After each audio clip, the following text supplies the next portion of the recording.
welcome to another magical Saturday stream. I don't know why I say it like that. I just did it a few times, and now this is just apparently a thing I do. And this will be the last stream for about a month or so.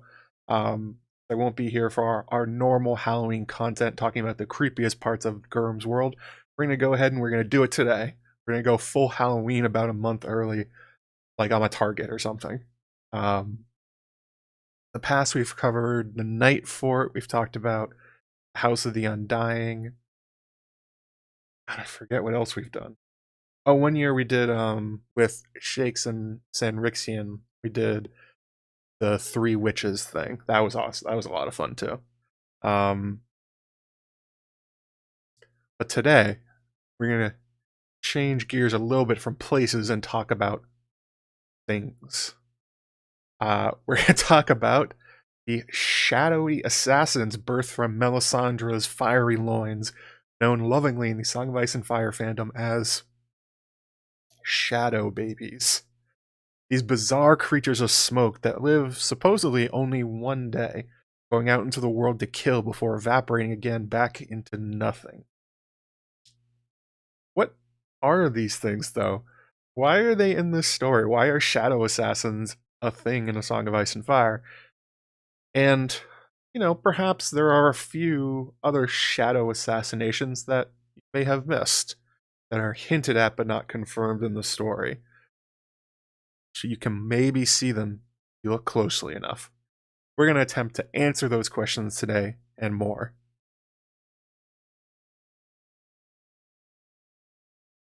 Before we get going, we're going to get a few promo things done as we normally do. Just going to do it now instead of like halfway through the stream or at the end of it when I forget, because I do forget. Of course, if you enjoy these streams and my videos and any sort of content I put out, you know, if you want to do me a favor, this is all I really want.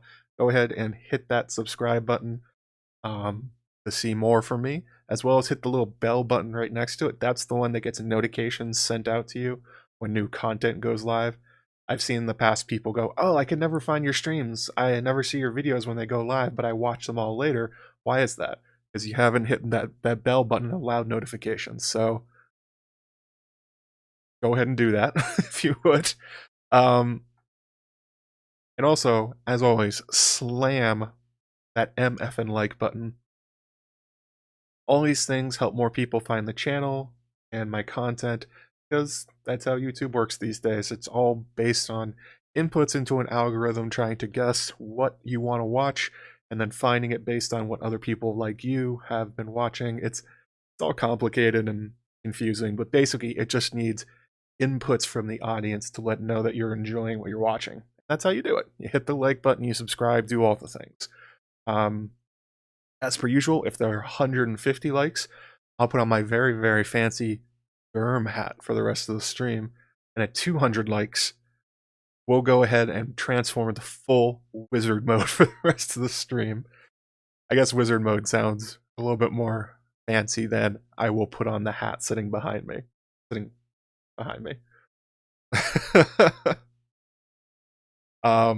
If you're feeling a little bit more generous, you can also support me at patreon.com/JoeMagician.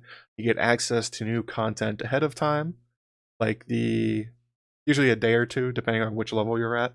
You get access to the Joe Magician private Slack channel and patron-only content. Example of which, as of this morning, early this morning, because I was up late finishing it, unfortunately, because of all the technical problems I had, Chapter 7 of the Dying of the Light read-through went live for Archmaesters and up. If this is your first time in, you don't know what I'm talking about. Dying of the Light is George R. R. Martin's very first novel, published decades ago. A sci-fi story set on the loneliest planet in the galaxy, with a broken-hearted protagonist trying to reclaim his life quite foolishly. And by life, I mean his girlfriend, and he's put her on a pedestal, and he's a bit of a dumbass. But it's a really good book, honestly. It's been a lot of fun doing it. So far, I've had Aziz from History of Westeros and Maester Mary from the Learned Hand podcast as guests. Trying to get a few more in the future. Lady Gwyn of Radio Westeros has said that she'll come on towards the end of the book. Actually, it's right here. It's a short book. This is a really short book. Actually, let's compare this. Song of Ice and Fire. So this is A Storm of Swords. This is Dying of the Light. Really short. This is like a quarter of it. Proof that when he wants to, George can actually write quickly and succinctly.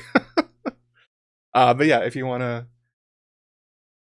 check that out, there's a link in the description to a free sample from chapter 2, I think, of me and Aziz. Also, you know, if you feel like tipping or whatever, there's obviously super chats enabled. Morally is gonna go ahead and own the top of the chat for the next like hour with her $50 super chat here. Or PayPal if you don't want to give half of the money to YouTube, which is what ends up happening. There's a link in the description for that too. Don't really care. I mean, if you want to, up to you. Just thought I would raise the possibility. And speaking of, I want to thank two very, very generous folks that tipped me before I even went live today. First was Danny McKay. He gave me $5 as his normal Saturday peace sign right at me. Thanks, Danny. Obviously, Morally, this is actually $100 on this stream. She accidentally did one last week too. The message has been lost because YouTube, but it basically said like, thank you, I really enjoy your content. Basically the same as this one. Happy spooktacular Saturday. Looking forward to today's stream on Shadow Babies and Shadow Magic. Oh, we're going all in on the magic and weirdness of A Song of Ice and Fire. Considerably fewer characters in Dying of the Light, to be fair. Yeah, that's true. There's only one POV in Dying of the Light, and nobody has even died yet, I don't think. It's a much smaller cast. It's even though it's set on a sci-fi planet, it's basically like a play. There's only been like 3 or 4 places any of them go, and characters just keep coming in and out and talking to each other. You can see why I ended up getting into TV writing. So Morally, thank you so much. I really appreciate it. But there was one that came in kind of randomly last night, and it was from somebody that doesn't often get to make the streams, but they often comment on the videos afterwards.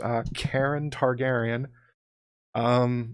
She went ahead and sent me $500. My first instinct was to email her back and say, hey, I think you put in an extra zero. Do you want me to refund it? Did you mean 50 or 5? Like, this is way too much.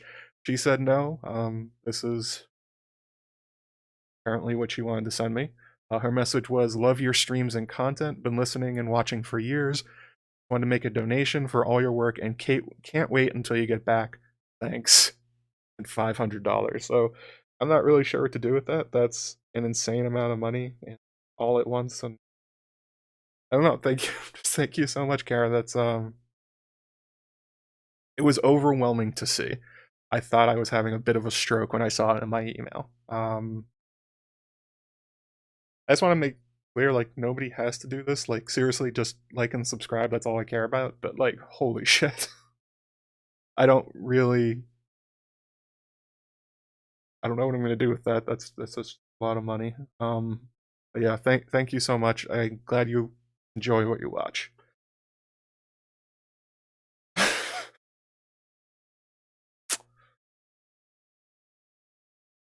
I'm trying to think of more, like, intellectual things to say or, like, nicer things. I don't know. It's just, it's an overwhelming thing to do. So I guess the fact that you stunned me into silence is probably makes the point. I can get a second wizard's hat. I can get quite a few wizard hats if I wanted to with that. But yeah, thank you guys for all the support. I really appreciate it. It's makes my little hobby a little bit more a little easier to pay for the different programs and whatever stuff I use, because this is just a hobby. So that's basically where these tips go. They go into paying for software license, whatever, lights, equipment, that kind of stuff.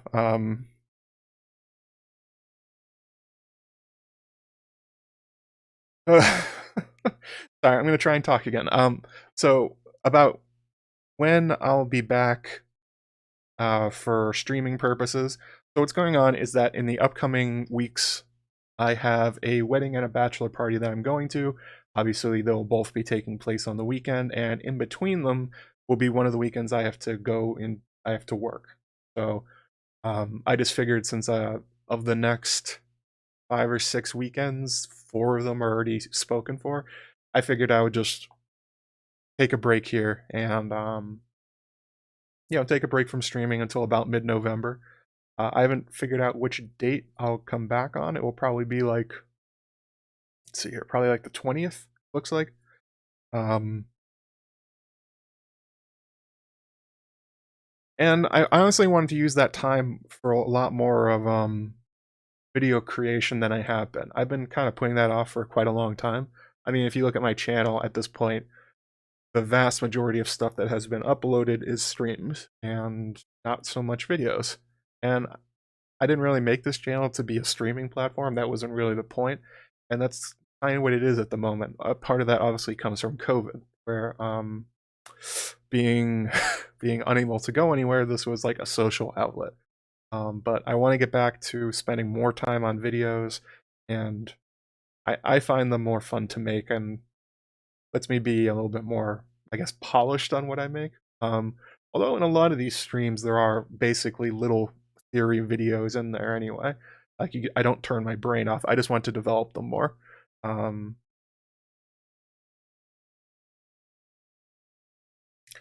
So this isn't meant as like, oh no, feel bad for me that I don't want to be streaming as much or anything like that. It's more just like, I'm just telling you guys, I'm going to try and prioritize my free time a little bit better. I'm going to try and push it more into making videos. That's what I like doing most of all on YouTube. Daisy, I imagine a bunch of hats on top of each other like babushka dolls. Yeah, just a series of hats. That's really all I am at this point. So I'm still gonna be doing streams, but I want to make sure that they are not as much the focus as they are right now. Because yeah, if you look over the last year, I think I've uploaded 3 videos, and way more streams between like Crusader Kings and stuff. So I'm gonna try and change that balance a little bit. And with all that stuff out of the way, let's get into the mystery of the shadows with swords. So there's an opening quote here. This one's from Brienne, and I really like it because it kind of shows the horror that George is trying to get across with these things, and the impact on those that have seen these things, and just how it's very alike to the others, basically, in terms of once people see these things and they understand they're real, their total outlook on the world changes. They no longer know the world they live in. So here's the quote. All the candles were guttering out, and the cold was thick around her. Something was moving through green darkness. Something foul and horrible was hurtling towards her king. She wanted to protect him, but her limbs felt stiff and frozen, and it took more strength than she had to lift her hand. And when the shadow sword sliced through the green steel gorget and the blood began to flow, she saw that the dying king was not Renly after all, but Jaime Lannister, and she had failed him. Now this is a dream. This is Brienne's dream sequence, but you can see here that the experience of seeing Renly die firsthand from her has irrevocably changed her worldview, that she dreams about, that she sees it in her nightmares, that she sees his death as a total failure on her part, that she feels hopeless, even with her magical swords and all of her skills and all the years training.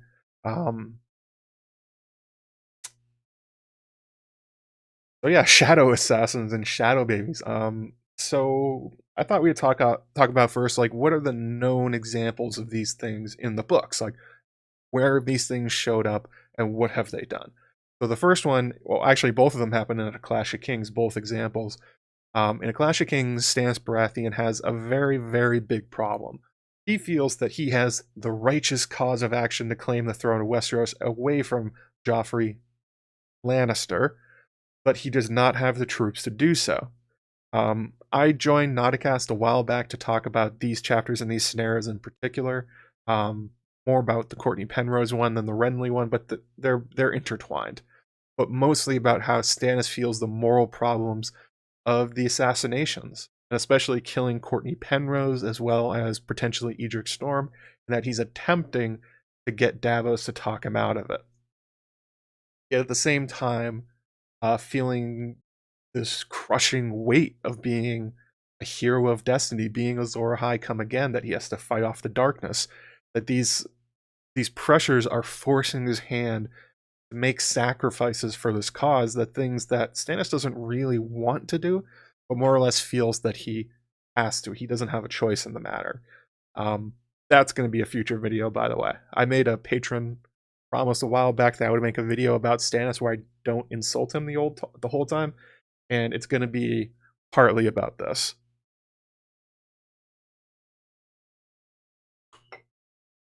I swear I'm not going to insult Stannis in that video. I may today, because I enjoy insulting Stannis. He sort of has it coming. But at this point in the story, Renly Baratheon is his main problem, as Renly has managed to use his people skills, which Stannis lacks, and recognition of the importance of appealing to lords rather than just demanding their service, to acquire the largest standing army in Westeros at this point. Along with most of the Stormlander houses, Renly has aligned himself with the Tyrells to gain just a truly enormous host, and they're essentially just partying at this point. They're holding tourneys. Renly is making up his King's Guard, or his Rainbow Guard as he calls them. They're sort of taking their time getting down to King's Landing, almost like George has them just sort of sitting there waiting for Stannis. Don't hassle the Manus? Oh, I will hassle the Manus all I want. He has it coming. Yeah, Stannis should see a dentist. Grinding your teeth is not good for you.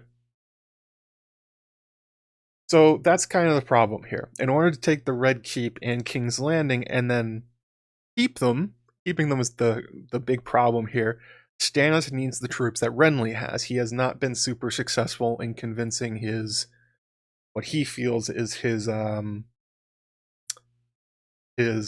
vassals to follow him, even though, of course, they're not his vassals. They're Renly's vassals. But, of course, that's a big whole thing with Stannis about how it's really his and Storm's End belongs to him, and how could Robert do this, blah, blah, blah, blah, blah, blah. There's a whole big thing. Stannis feels entitled to them. The lords think, no, we like Renly better, and also he's actually our liege lord, so most of them go for Renly. But Stannis isn't going to get those troops by killing Renly in a battle, which is what he's set up to do. He needs Renly to die in order to keep the troops intact so that he can then use them. It does him no good to stage this incredible comeback victory where his smaller force manages to kill tons and tons of Stormlanders and Reachmen. He still needs them.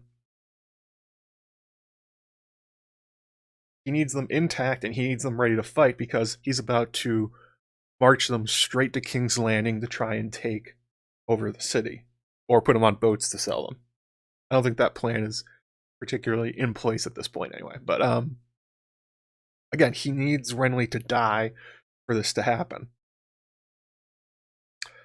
So in comes Melisandre with a solution, saying essentially that the Lord of Light has shown her in the flames that Renly will die, and then afterwards all of his troops will go over to Stannis, which Stannis is like, wow, perfect, this is exactly what I want, but like, how are we gonna do this? It's not like they can hire the Navy SEALs or a bunch, or like secret assassins or anything like that. Getting somebody in the middle of a military camp, which Renly is, and getting them to kill him, considering the fact that he's also guarded by his new Rainbow Guard. Spoiler alert, Renly saw in advance that people are going to try and kill him, probably Stannis, and that's why he got bodyguards ahead of time. So in order to do this, it's quite hard. Can't really just hire a catspaw and have them run in like the one did in Winterfell to try and kill Bran. And it's probably unlikely you're going to be able to shoot Renly with like an arrow at the beginning of the battle or something like that. And that wouldn't even, it's not even clear that would prevent the battle at that point. So yeah, Stannis is like, yeah, it'd be great if Renly died. But like, I don't think it can happen. How are we going to do this? Don't worry. Melisandre's with the big brain moves. Oh yeah, that's true, Dornish Dame. A faceless man, if they had the time and money, but they don't have either of those things. This is all happening very quickly. They can't wait around for Jack and Hagar or anybody else. They've got to do it now. So Melisandre has essentially tells him, well, doesn't really tell him as much, to sort of, we don't see the exchange itself, but what's clear is that Stannis is more or less in denial about what exactly happened, but he knows that he and Melisandre were somehow responsible for Renly dying. Again, we don't see the exchange from the perspective of Stannis or Davos or Melisandre. Instead, we only see the actual murder itself from Catelyn, Stark's POV.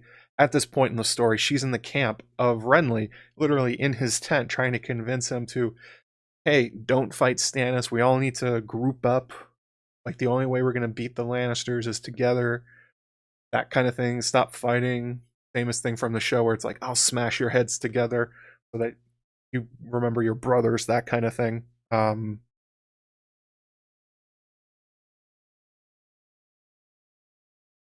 So yeah, this all happens in front of Catelyn Stark. So I have the quote here. It's kind of a long one.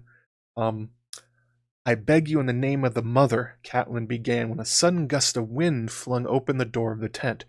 She thought she glimpsed movement, but when she turned her head, it was only the king's shadow shifting against the silken walls. She heard Renly begin a jest, his shadow moving, lifting its sword, black on green, candles guttering. Shivering, something was queer, wrong, and then she saw Renly's sword still in its scabbard, sheathed still, but the shadow sword. Hold, said Renly in a small, puzzled voice. Heart beat before the steel of his gorget parted like cheesecloth beneath the shadow of a blade that was not there. He had time to make a small, thick gasp before the blood came gushing out of his throat. You're great. No! Cried Brienne the Blue when she saw that evil flow, sounding as scared as any little girl.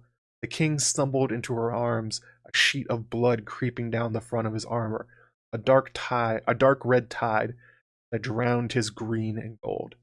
More candles guttered out. Renly tried to speak, but he was choking on his own blood. His legs collapsed, and only Brienne's strength held him up. She threw back her head and screamed, wordless in her anguish.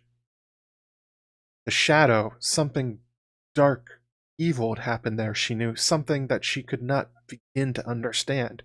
Renly never cast that shadow. Death came in that door, blew the life out of him as swift as the wind snuffed out his candles. I swear it. You know me. It was Stannis killed him. This is when the Rainbow Guard comes in to try and figure out why Renly's dying. They are about to kill Catelyn and Brienne. The young knight stared at this mad woman with pale and frightened eyes. Stannis? How? I do not know. Sorcery, some dark magic. There was a shadow. A shadow? Her own voice sounded wild and crazed to her, but the words poured out of her in a rush as the blades continued to clash behind her. A shadow with a sword. I swear it. I saw. Are you blind? The girl loved him. Help her. She glanced back,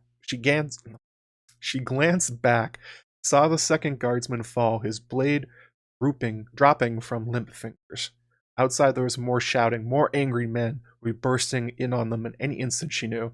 She is innocent, Robar. You have my word. On my husband's grave and my honor as a Stark.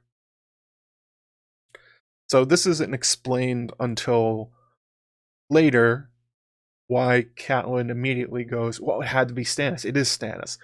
Well, the fact is the shadow that came up behind Renly had Stannis Baratheon's face on it. It becomes a lot more clear when Stannis confronts Davos about his moral quandary.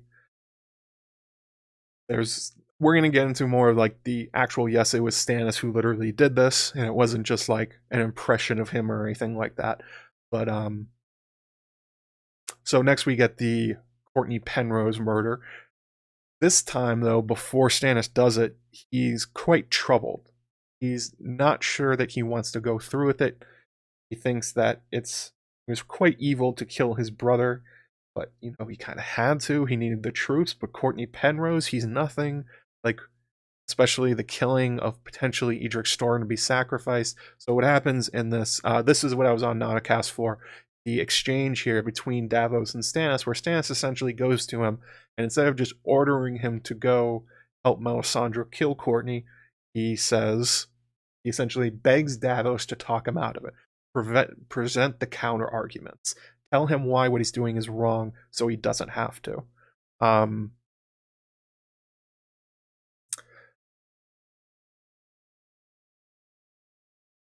Again, it's not just because of Courtney Penrose, but he's thinking about killing Edric Storm, sacrificing him in the future.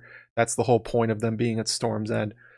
There is some discussion about, like, well, if we get beaten, we need somewhere to retreat to. Therefore, we need Storm's End beforehand, but that's not really what's going on. He's doing it out of pride and the fact that he needs Edric Storm, or Melisandre has told him he needs Edric Storm. Eventually, Davos relents, and he does what he's asked to by Stannis, which is actually kind of a weird ask. He tells him that he needs to get his boat and take Lady Melisandre and smuggle her into Storm's End through the secret passage that he previously brought the onions in through.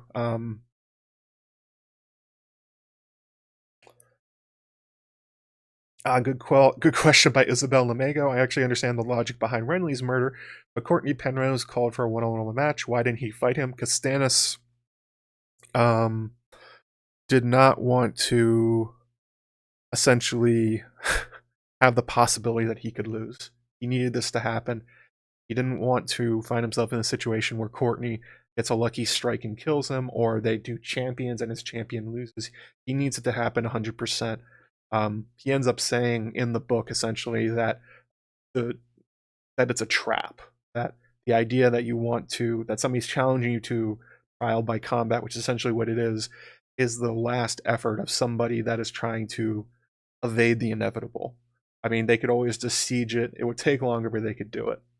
So that's more or less why Stannis didn't go through with this. I actually talked about that a lot in my now very wrong video about what will happen in Season 8 between Jon Snow and the Night King. But it's basically a running thing. The trial by combat, a one-by-one challenge, a one-on-one challenge is usually a trap somehow. Either it's somebody that's in over their head or has no hope of victory, so they're trying to just get lucky and catch somebody with a blade, which can happen. I mean, it's one of those things where people tend to have the idea that somebody's a better swordsman or a better fighter against somebody else, they will always win. And that doesn't end up being true. There's always risk in it. So that's essentially why. It's riskier than he wants.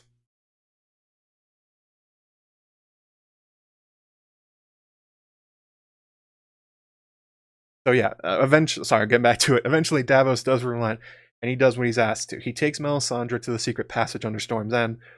Again, I would go seek out Nauticast content on this chapter and this whole scenario for a much more detailed understanding of the morals at play, the different arguments. They did a really excellent job focusing on what is a pivotal part of Stannis's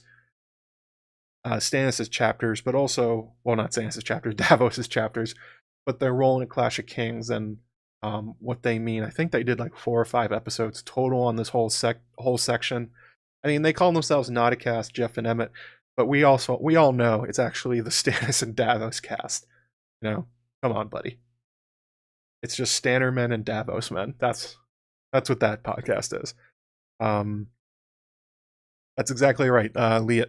Didn't Jaime offer Robb Stark one-on-one combat when he was caught? Exactly. He did it because it was his only chance to win. Robb turned him down for the same reason that Stannis turns down Courtney Penrose. It's a stupid thing.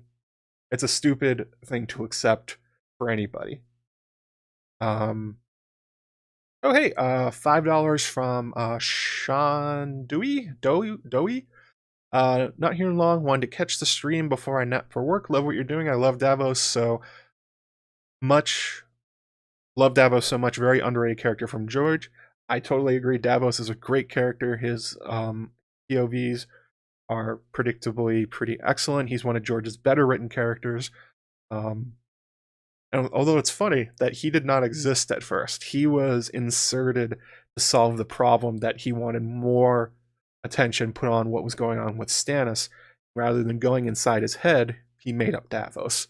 But yeah, thank you for the super chat. Really appreciate it, Sean. Appreciate it.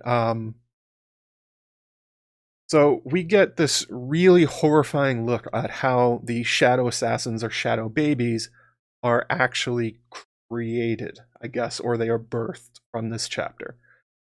Another long quote here, but worth it, especially if we're going full Halloween creepy stuff.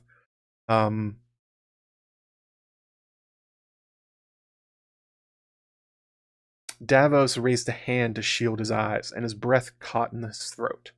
Melisandre had thrown back her cowl and shrugged out of the smothering robe. Beneath, she was naked, and huge with child.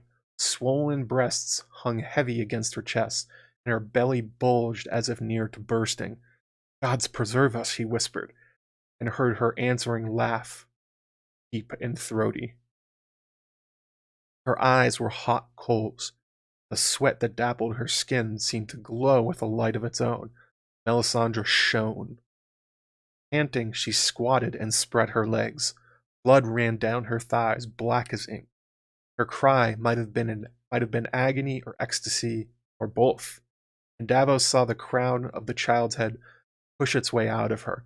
2 arms wiggled free, grasping, black fingers coiling around Melisandre's straining thighs, pushing until the whole of the shadow slid out into the world and rose taller than Davos, tall as the tunnel, towering above the boat.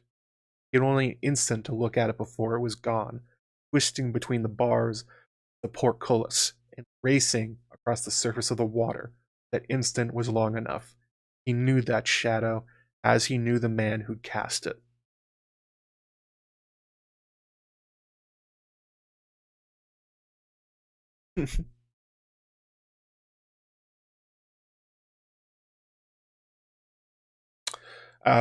No, Daniel, it's definitely Stannis that kills Renly. Nope. This the trick of George's writing. But anyway, as we just saw, afterwards we hear from Tyrion and the small council what the shadow baby actually did. It somehow found Sir Courtney Penrose within the walls of Storm's End. Courtney was refusing to yield the castle and Edric Storm to Stannis. Davos correctly deduced that Mel and Stannis were planning to sacrifice the boy for R'hllor's favor at some point, even though Stannis said they totally weren't going to. Yes, they were going to. So the shadow picks up Courtney Penrose and throws him from a tower, killing the man in the fall. The way the small council understands it is that they're told it was suicide, that apparently Courtney just up and jumped from the tower. Most people go to the other conclusion that this was actually a murder, that it wasn't Courtney who jumped, but it was his men who threw him from the tower to avoid a long siege, that they wanted to surrender, and changing commanders would do that, which is actually what ends up happening immediately after Courtney Penrose is dead. I forget his name, something Flowers. He's a bastard from the Reach. Almost immediately hands over the castle and surrenders, which is what Stannis wanted anyway. One thing to pick up on here as you start turning in your head, like, what other scenarios could there be for shadow assassins? It's the implausibility of the shadow baby thing killing the person that ends up being what disguises it. Nobody's mind when you hear about somebody's murder goes like, oh, well, it must have been a shadow baby. We will, as the audience, but no one in universe. So you should expect that if these things are being used elsewhere, nobody's going to jump to that conclusion. You have to kind of recognize it yourself.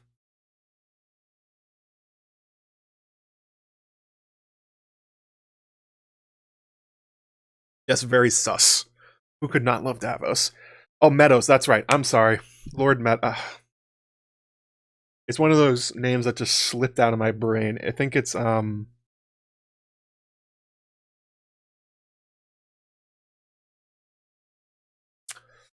uh literally said his name. Elwood Meadows, that's him.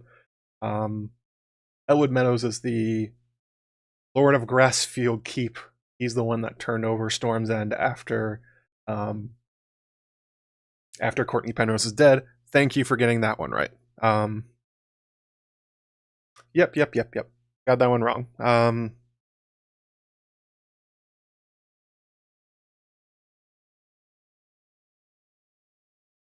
So, for instance, the story being told about Renly's death is that Brienne of Tarth, or Brienne the Blue, as she is called at this point, gets blamed for Renly's death as an act of jealousy of a woman in love, couldn't bear seeing her cutie boy Renly married off to someone else, that it's framed as jealousy. That she went mad with it, that got so close to him, and it's well known that she was in love with Renly, so that's why she killed him. Courtney Penrose also was reported of suicide. Most assume it's a murder. That tends to be sort of the science for these murders. There's a hint of sorcery. George inputs a implausible story about something about a shadow, or it doesn't quite add up, and then you go back to it and it's like, oh yeah, it definitely was a shadow assassin. It's just nobody else knows that. It's just you, the reader. So it's kind of a fun little puzzle for for you to go through and see if there are any other scenarios for where this may have happened. Again, go check out Not a Cast discussion on Stannis' murders of Renly and Courtney Penrose. Obviously, Jeff thinks they're totally justified and that he would have done it too. Emmett tends to be more on the side of it makes Stannis a monster to do it. I tend to agree with Emmett on that one, but still a very good discussion and worth hearing about.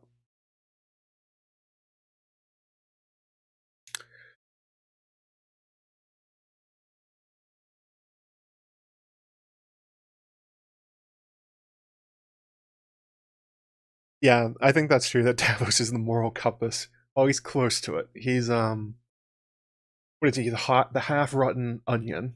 He has his good parts, he has his bad parts, but not actively evil. Although he does help make some evil things happen, so that's one way to think about it. He is unusual though in that he is essentially a peasant POV. There aren't too many of those. He's been raised to a lordship, but he wasn't. Okay, so he was made a lord by Stannis, but he was not raised that way. So his POV is very different from other characters. Oh, thanks for coming, Moore. Enjoy your lunch. Thank you again for the super chats. Always appreciate it. So let's talk about what the hell are these things? what are they? How do they work? As usual, we're gonna go ahead and do a Joe Magician deep dives onto magic that probably does not have the answers you're looking for, but we're gonna try it anyway. We're gonna look logically at what they do, what characters say about them, and see if we can sort of come up with a working theory of shadow babies, I guess. Also, by the way, make sure you slam the like button. Remember, you get to 150 likes. Cool hats going on. Also, helps people find the stream.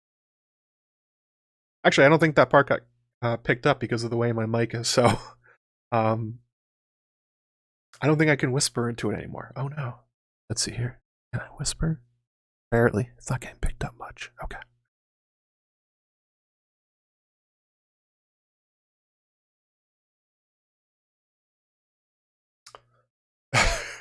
Do we know for sure it was Stannis? No, yeah, baby. It's in Moritel. Stannis needs to do a paternity test on the shadow babies. I don't think it's mine. Although we're about to get into the point where yes, it is him.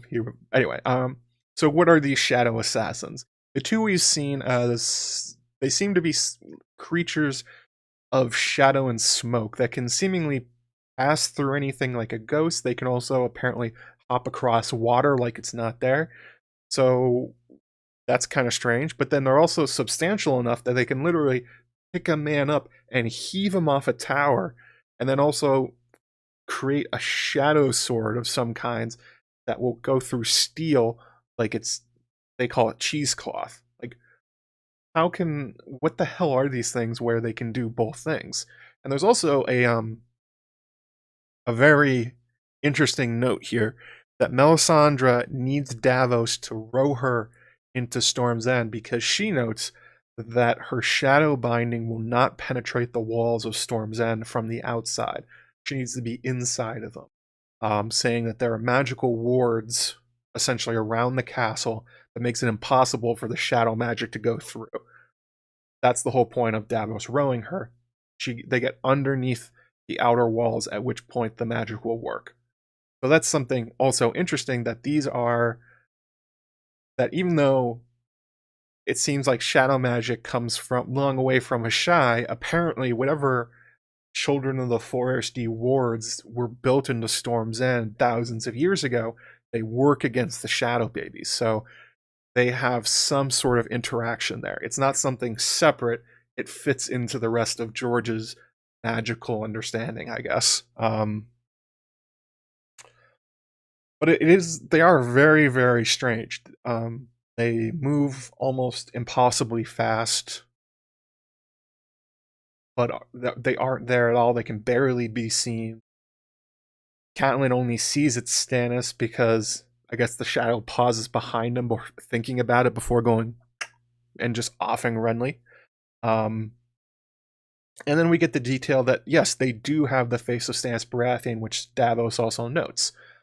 Which is, if you kind of just think about it before besides the fact that you know that it's Stannis, that Davos and Catelyn both identify the shadow as Stannis, why is it him? The shadow baby, the shadow assassin, is being born from Melisandre. Why doesn't it look like her? Why isn't it her face that's out there? Or no one's at all? Why is this not like a shadow demon or some sort of otherworldly, other dimensional being that's being called into existence? Why is it Stannis in particular? If I were writing this, if I was making up shadow babies, I would probably just use Melisandre's face or just a generic one. The idea that it's Stannis tells you something very important about what they're doing.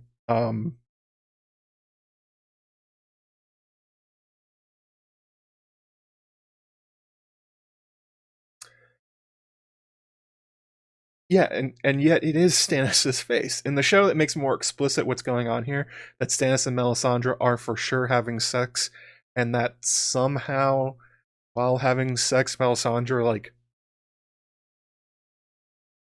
draws energy off of him. I'm not really sure. It's unclear in the show, it's unclear in the books what exactly the mechanic is here, but something about them sleeping together creates the shadow baby. I mean, the fact that she literally births it like a child also gets you to that point. You're supposed to understand that this is a product of sex. Hey, Sandrixian. Oh, no problem at all. We're having a great time with the shadow babies. Adam Rush says, "Thank you, my lord." You don't have to don't call me your lord.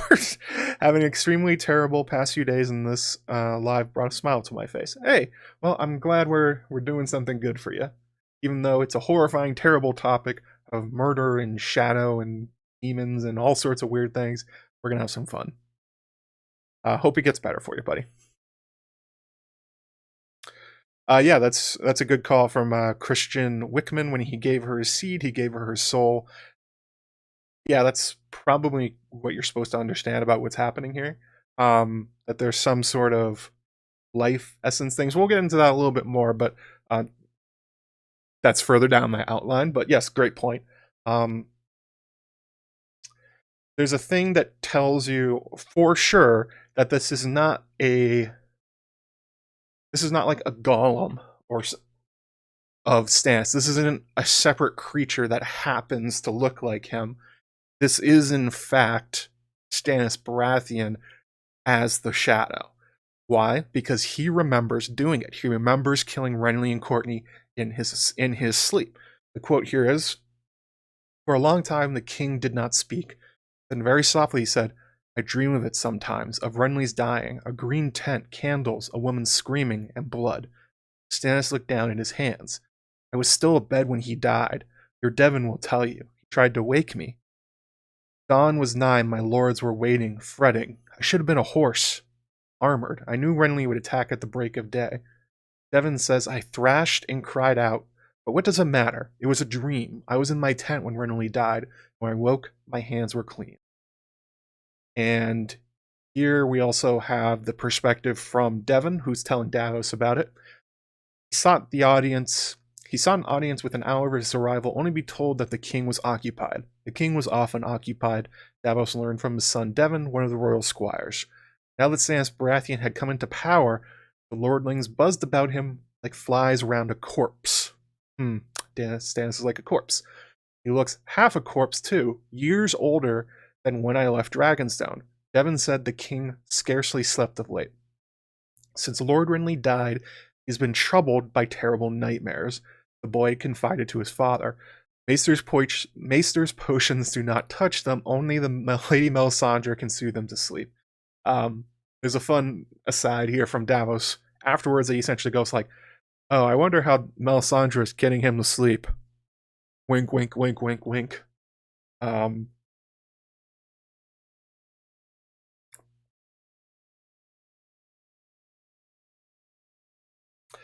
So what this is telling us is Melisandre birthed the shadow itself, but she's not in control of it. It's not Melisandre's shadow. It's Stannis's. Rather than being like some sort of ethereal being stolen from another dimension that's bound to her like a warlock, she has instead found a way to free Stannis's shadow or his mind from his body and allow it to act in the world. Because if you think about it, the things that Stannis's shadow can do are essentially the things you can do in a dream, where it has superhuman strength, it can cut through anything, it can run across water, it can run through walls, basically, it can move at incredible speeds. These are the things that happen when you're in a dream. Your mind wants something to happen, and it does.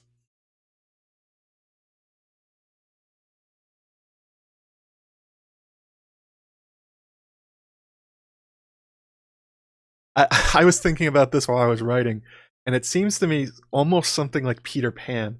If you guys remember at the beginning of that play and then eventually movie, that Peter and his shadow fight in sort of a disagreement with each other, that they can be separate. And it's all a bit confusing, but they are the same person. And I wonder if that's kind of what George was getting at here, because I've read a lot of his other books and a lot of his other short stories, and there is nowhere else that he writes about this idea of a shadow assassin that I've seen. Nothing like where somebody goes to sleep and then a personification of them comes to life and goes out and attack things. This is a brand new thing for him.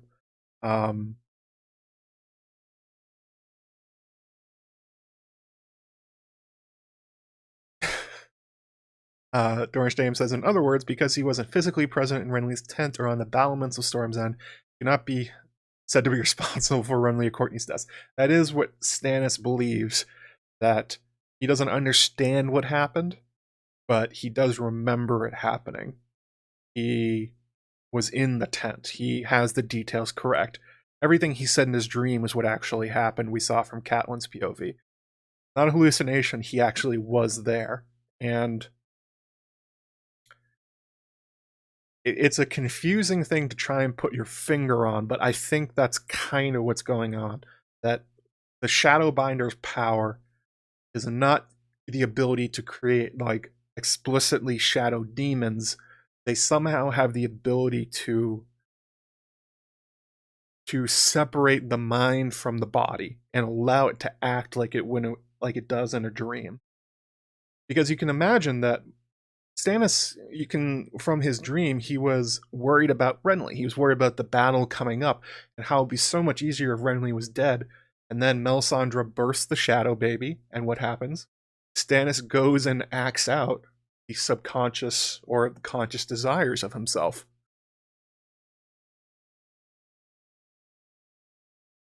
that's basically what happens. It's Stannis's primal desires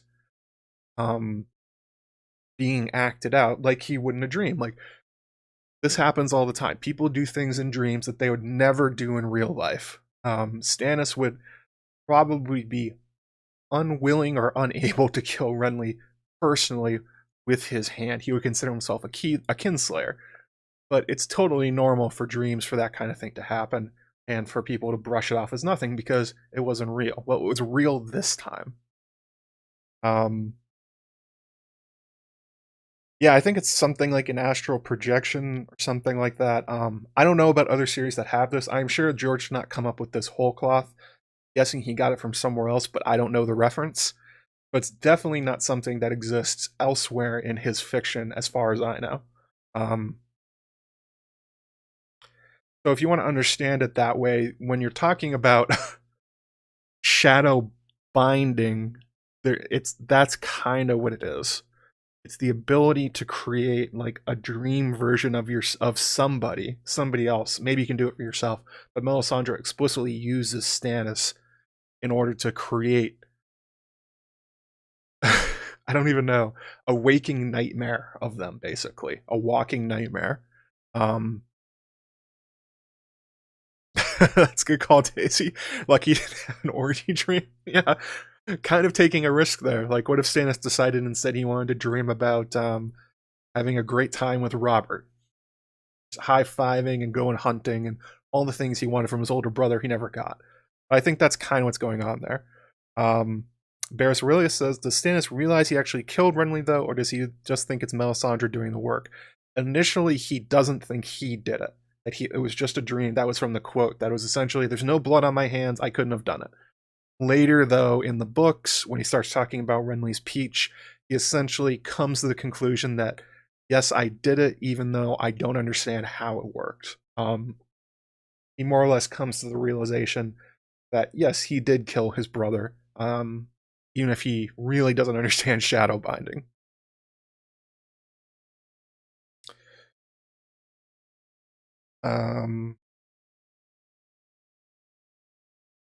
Yeah, it's a good call. Shadow binding is deliberately shadowy. George is leaving it that way.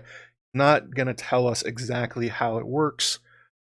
This is generally how he works with most of his fantasy and magical elements. He just sort of wants it to happen, and therefore that's as far as he wants you to understand it. But I think the fact that so many people are confused about shadow binding shows that maybe he needs to put a little more effort in the future books if he's going to use them again for like what the hell these things are, because they really come out of nowhere.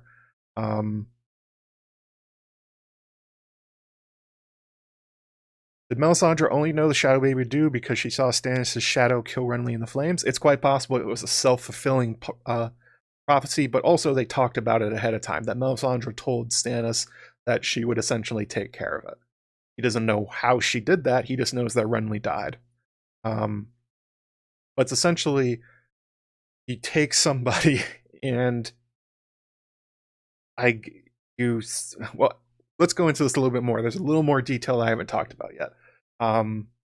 This sort of gets into what exactly is a shadow binder like Melisandre. So you look at her, she has two distinct kinds of powers within her. She has the Fire of R'hllor, whatever that is, which means that she can see the future in the flames. She, for some reason, doesn't need to eat or sleep, kind of like a firelight, and that maybe she can explode warged animals. She takes credit for that when Orell's eagle explodes over the wall. It's unclear if she actually did that, but she says she did, so who knows. But the other side of this is the shadow binding, and it's supposedly a skill she learned from the sorcerers from Asshai. We know very, very little about the Shadowbinders of Asshai. The passages in the World of Ice and Fire and A Song of Ice and Fire proper are scant on what they can do. They tend to keep it that way. That's the whole point of them. They're not trying to advertise exactly what they can do. Basically, the only info we have on them is that they are completely terrifying and that they always wear these kind of lacquered masks to disguise their identity. There's one other shadow binder that we definitively meet within A Song of Ice and Fire, and that is Quaithe. But as far as we know, she doesn't do any shadow binding herself. I have never heard anybody speculate about shadow babies being unleashed over in Essos. Maybe it's something the whole fandom has missed and Quaithe has done it too, but I've never seen it.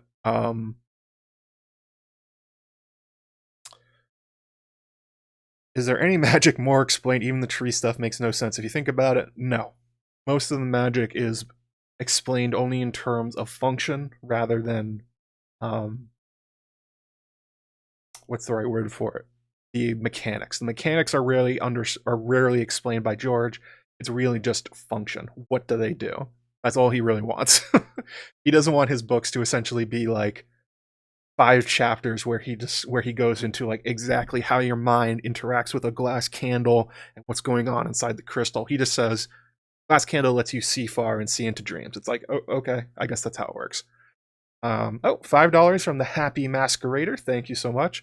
Why else would Orell's ego had exploded if it not of Mel? Nobody's sure. It may because it was over the wall or something else. Nobody knows.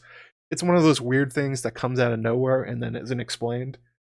The only thing we have is that Mel takes credit for it. It would be weird if Orell didn't know that he couldn't essentially fly over the wall without exploding the eagle, but it's not Orell that does it. It's Varamir Sixskins using his eagle. I'm sorry. I got that part wrong. It is Orell's eagle, but it's Varamir doing it. It'd be weird if Varamir wasn't aware that he couldn't make a bird fly over a wall before he did it. Yeah, that's a good point, Dorish. Damon's magic. It isn't supposed to make sense. Some authors do try to make it make sense. George isn't one of them. He rarely, if ever, goes beyond function or what they can do.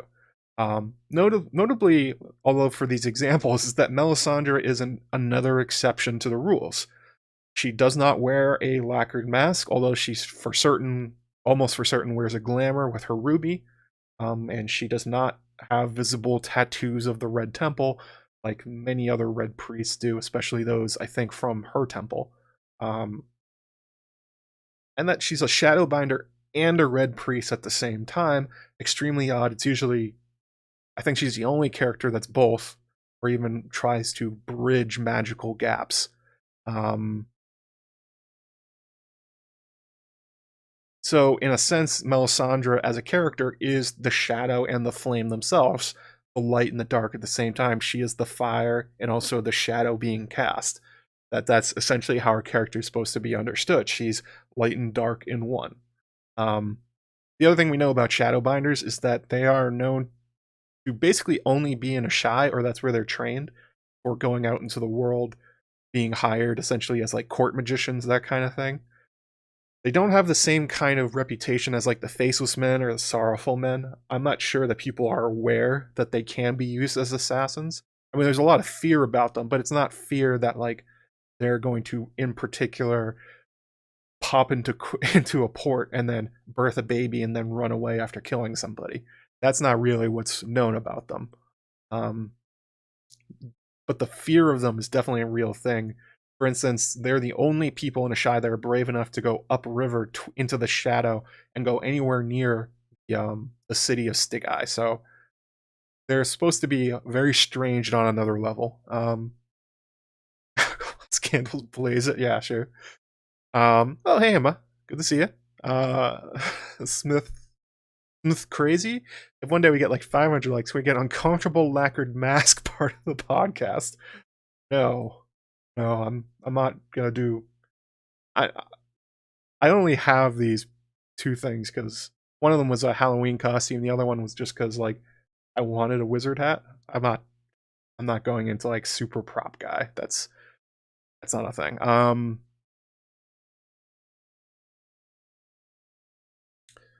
The binding artifact might explain Quaithe's mask.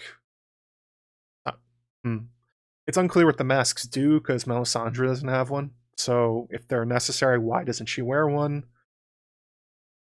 Don't really know.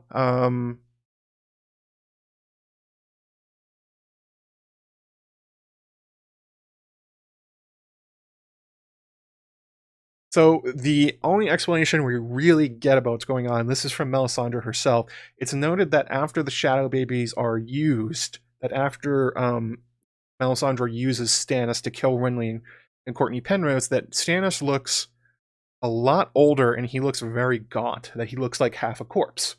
The line from earlier was he looks half a corpse, years older than when I left Dragonstone. So Stannis is essentially aged like 5 to 10 years overnight, basically, from when Davos last saw Stannis. And the assumption here is that this is because of the Shadow Baby. And Melisandre makes it a little bit more clear when they're on their boat trip to go kill Courtney Penrose. This is what she says. Is the brave Sir Onion so frightened of a passing shadow? Take heart then. Shadows only live when given birth by light. The king's fires burned so low I dare not draw off any more to make another sun. It might well kill him. Melisandre moved closer. With another man, though, a man whose flames still burn hot and high. If you truly wish to serve your king's cause, come to my chamber one night. I could give you pleasure such as you've never known, and if your life fire I could make. Davos essentially goes like a monster, basically. So this is as close to an explanation of shadow binding as we're ever going to get. But it's essentially the idea that when Melisandre creates these shadow assassins, she draws life fire from the person, and then she uses the life fire to create the shadows, which are essentially that person's consciousness or their dream version of themselves made real, made into a thing that can run around in the world. For instance, she says here that the king's fire burns so low, I dare not draw off any more to make another sun. So after 2 shadow babies that only lasted for probably all of 30 minutes total, if that, Melisandre thinks if she tries again with Stannis, she's going to kill him.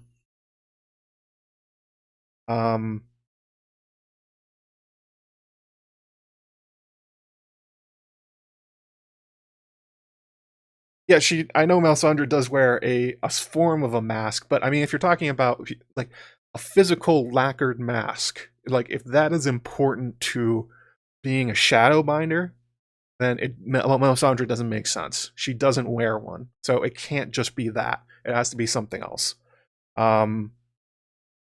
So that's kind of what's going on here. The idea, I'm not quite sure what George means by a life fire.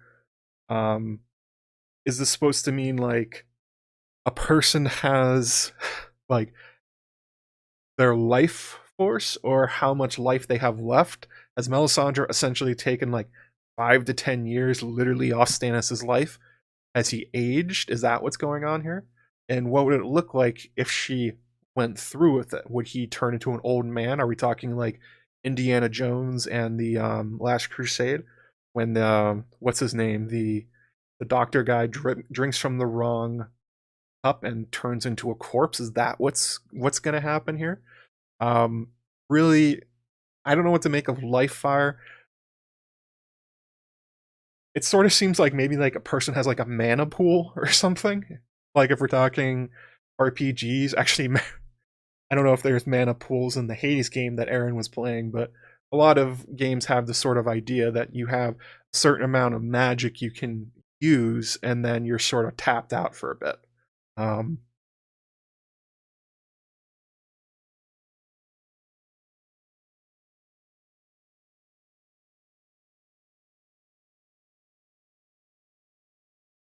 Don't really know what George is getting at here. Is it potential life? Is this how many years you have left? Is it like a measure of like a Jedi way of like how powerful willed you are or something like that? I don't know, but Melisandre has this idea that if you lose it, you die, and that it's possible to convert that into a shadow assassin, I guess. This sort of seems to track with the idea of Beric Dondarrion and Catelyn Stark, although it's unclear why Thoros of Myr would have enough life fire in him to bring another person back from the dead.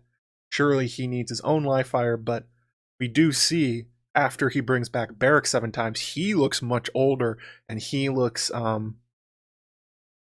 like he's being drained, sort of. So maybe that's the idea here that George is trying to get at. That every character, if your life fire gets too low, whatever that means, you end up dying, and that to use this kind of sorcery, any kind of sorcery, you have to use some of it. I guess that would be the idea. Are they soul rings? Yeah. They're like the Moxen from Magic the Gathering. You need to tap all your lands, and then if you have five black mana and 2 red mana, then you can activate your artifact, your Lacquered Mask artifact, and create a Shadow Assassin. I guess that's the explanation. That's more or less what's going on here. Stannis is out of chakra. Yeah, this is Naruto. This is now Naruto. 50 PLN from Kraken Queen. Thank you so much. Appreciate it. In pop culture, ghosts linger on last unfinished task before death. Even Beric and Lady Stoneheart act like ghosts. That's true. They're more like, like poltergeists. Maybe Stannis loses part of himself like Beric and sets intention for the Shadow Baby as his ghost. Perhaps. And this also opens the question, basically, like, how these Shadow Babies only last for minutes, basically. That it runs from Stannis' camp to Renly's camp, kills him, and then disappears. And the same thing for Courtney Penrose. They start underneath Storm's End. It's birthed. It runs all the way through the castle, quickly grabs Courtney, throws him over the edge, and then disappears. What if you wanted to make one that lasted longer? How would that work? Would that kill the person? How long could they possibly last? And if you killed somebody, essentially by drawing off their Nightfire's total, what would that create in the end? Not really clear.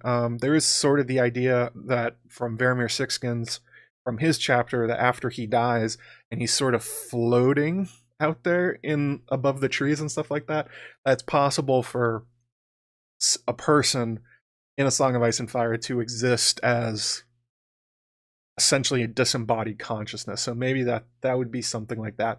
But I think you're supposed to understand that Melisandre essentially had sex with Stannis, grew his life fire, and then essentially like a pry bar, took his consciousness, popped out of his body, let it go kill somebody, and then put it back. That would be probably the simplest explanation of what they actually are.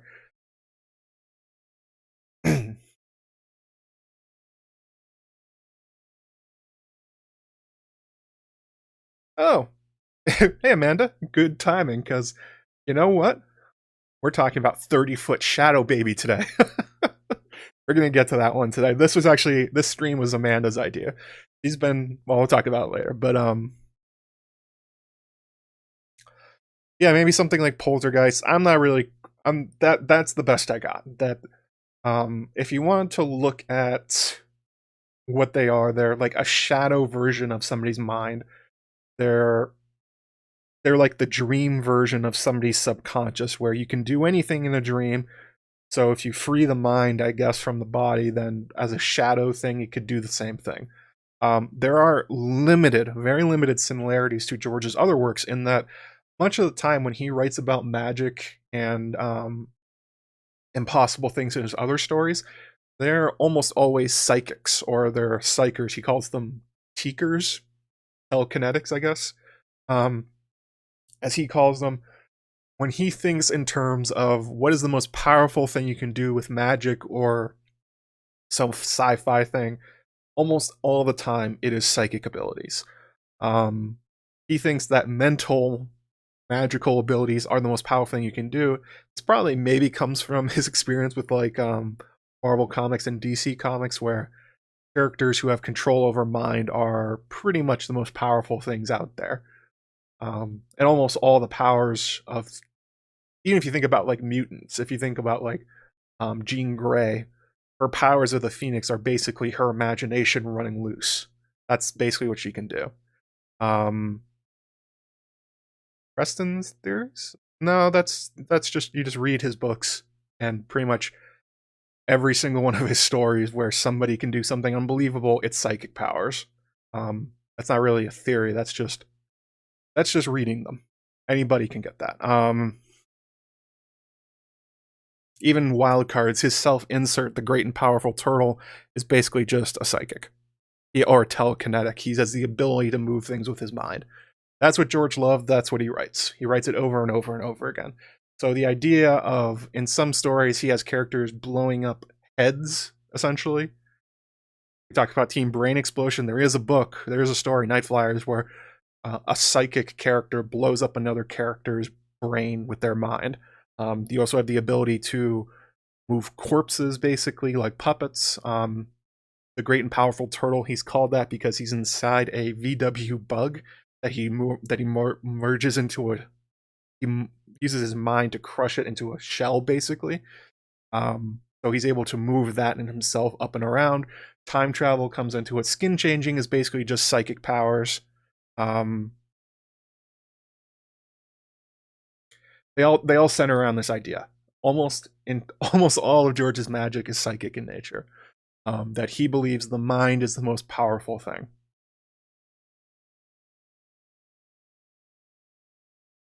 Yep, this was Amanda's idea from she posted in the Slack, and I took it seriously for once. I didn't just laugh it off. We're doing this.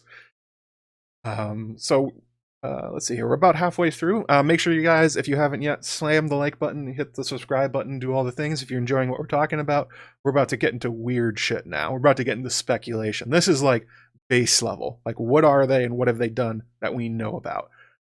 So where else in Westeros and A Song of Ice and Fire, Fire and Blood, World of Ice and Fire, where may there have been shadow babies that are unaccounted for?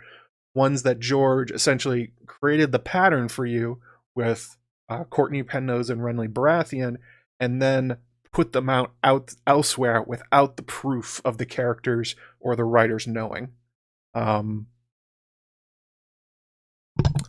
So the first one, as I was talking about with Amanda or Crowfoot's daughter, Disputed Lands. God, you have so many names. She's been asking me to talk about this for quite a while now. I'm guessing she's going to make a video out of it at some point. Every time I ask her for ideas, or I do like, hey, what do you guys want to do a stream on? She says this: 30-foot tall shadow baby. Without a doubt, every single time it is 30-foot tall shadow baby. So let's talk about this 30-foot tall shadow baby. This comes from Fire and Blood. It's during the storming of the dragon pit in the Dance of the Dragons. The shepherd, and probably Larys Strong, as we talked about during the Larys stream, successfully riled up the crowd of King's Landing into a deadly mob who are ready to kill, and essentially just said, you know what you should do? You should go ahead and kill all the dragons. Go into the dragon pit and slay them. Because they're all, essentially, if you are unaware, because this isn't a thing in the main books, the dragon pit was essentially built as like a dragon barn. It was a giant dome. They had essentially artificial caves built into the sides where the dragons were chained up, and that's where they lived. They were fed by the dragon keepers. If a Targaryen or a Velaryon, I guess, or a Baratheon wanted to go ride a dragon, it was essentially like a parking garage for them.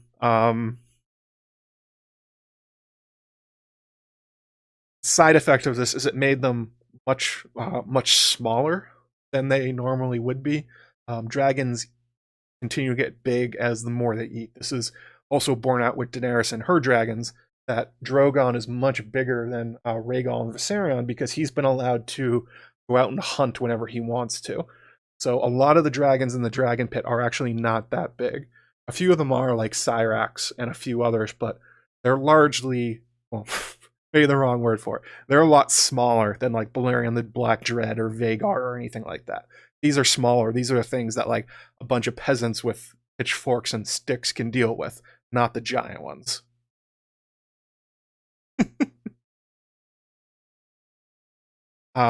So the shepherd and Larys probably, as a rebellion against Rhaenyra, convinces this giant crowd that the dragons are evil, that they are antithetical basically to the faith of the Seven. Therefore, get in there, everybody. Whoop, sorry about that. Get in there. Everybody get in there and kill dragons. We're going to bring them down. We're going to remove dragons from Westeros. Unfortunately, these are basically all the Black's dragons on the side of the Dance of the Dragons. The Greens are largely spared from this fate. And this was basically the tactical advantage that Rhaenyra's side had over Aegon's, that they had way more dragons.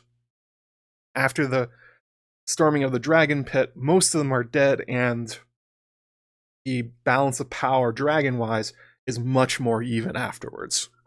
That's why it's pretty clear it was Larys Strong was behind this, because it so clearly helps out the Greens.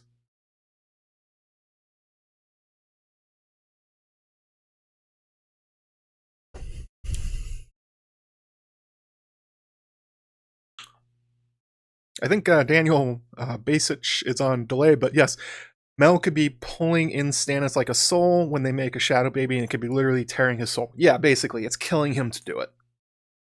But it is him. It is Stannis. It's his consciousness. So most of the Dragon Pit dialogue and the actions are pretty normal. It's a bunch of people with sticks and poles and pitchforks and shovels and shit, and they're essentially trying to kill the dragons. A bunch of them die because obviously the dragons fight back. The ceiling collapses, I think, at one point and hits a bunch of the crowd. But there's one moment, one very strange moment, the one that Amanda has been trying to get me to talk about for forever. And this is what happens. As others fled, the story went, the one-handed prophet stood fearless and alone against the ravening beasts, calling on the seven for succor? I don't know what that word means. Till the warrior himself took form 30 feet tall. In his hand was a black blade made of smoke that turned to steel as he swung it, clawing the head of Syrax from her body. And so the tale was told, even Septon Eustace in his account of the dark days, and so the singers sang for many years afterwards. This is the 30-foot tall shadow baby. It certainly is evocative of what we've seen from Stannis Baratheon's shadow babies. That there's a giant figure of sorts that is doing impossible things. Like, if you remember when I was reading the Davos thing earlier, it literally runs across the water. And it hurls a man from over its head off a tower, a full-grown man, like Courtney Penrose. So we also get a black blade made of smoke that turns to steel as he swung it. That's also evocative of Renly Baratheon's death, where Stannis used a shadow sword to essentially cut straight through steel like it wasn't there, which is really hard to do. That seems to be a thing about these shadow babies, that they can sort of do whatever they want. They're not there, but they are there, and they have powers that nobody else does. So, what's going on here? Obviously, the way you're supposed to read this is that this is a hyped up dramatization of what happened. The fact that the shepherd is essentially a magical figure. That's essentially what he was claiming, that he hears like the faith, he hears the seven, that he's doing their will, that he calls himself a prophet, he hears the voice of the gods, and so that when he called for their help, the warrior himself showed up and cut off a dragon's head. It's a very, very powerful image, especially if you're somebody that's a fan of the Faith of the Seven. This is essentially what they've been trying to do for years. The idea that the seven themselves would kill the dragons, that they are antithetical to each other. Jaehaerys and his exceptionalism stuff was and continues to be a problem for the Faith, that they think that the dragons and Targaryens are immoral, but they have to put up with them because they could burn down Oldtown and kill everybody, kind of like Maegor did. Well, he didn't burn down Oldtown, but he did kill a lot of people, and so did Aegon and Rhaenys and Visenya. So this could definitely just be essentially Faith of the Seven propaganda that's being made, that this is supposed to be a what's the right word for it? It's essentially like a movie poster version of what happened. That the Faith came down with the warrior and he sliced off their heads. But like Amanda is very excitedly talking about, and she's said to me many times, there's no way around it. This does look like just a giant shadow assassin. This looks like a shadow baby. It certainly has the characteristics of one, that it has the ability to cut off a dragon's head, that it's made of smoke, and that it does impossible things. Exactly what the shadow babies do.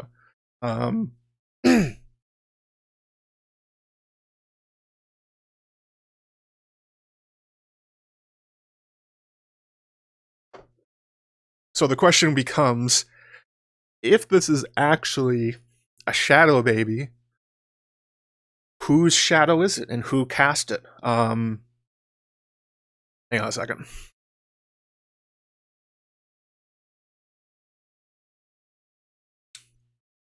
As written, George is clearly offering you the opportunity as a reader to try and figure out if this is real. He's aware that you've probably read A Clash of Kings, that you've seen the shadow baby work, that you've seen Renly's death, that you've seen Melisandre birth one and then go off and kill Courtney Penrose. So this is not an accident. This is not like a close reading of something that's completely out of context. He wants you to think of the shadow babies here. Now, is he just pulling your chain, or is he doing something real with it? In order for this to be a shadow baby, you'd have to have a shadow binder, somebody that could actually create it. If you're using the example Melisandre, which is the example we have, there has to be a shadow binder in King's Landing at the time. I forget if Mysaria the White Worm is alive at this point. Hang on a second, let me check this out. If you're looking for somebody in the Dance of the Dragons that would be within King's Landing who possibly could do this, well, the Lyseni Mysaria is certainly a possibility. Let's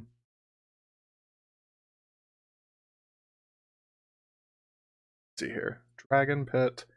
So she died after these riots, I believe. Hang on a second.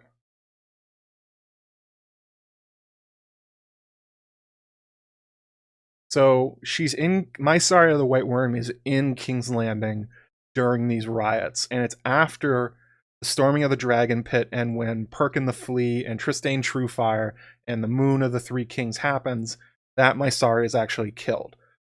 She essentially is forced to take a walk of penance, like Cersei, and ends up killing her.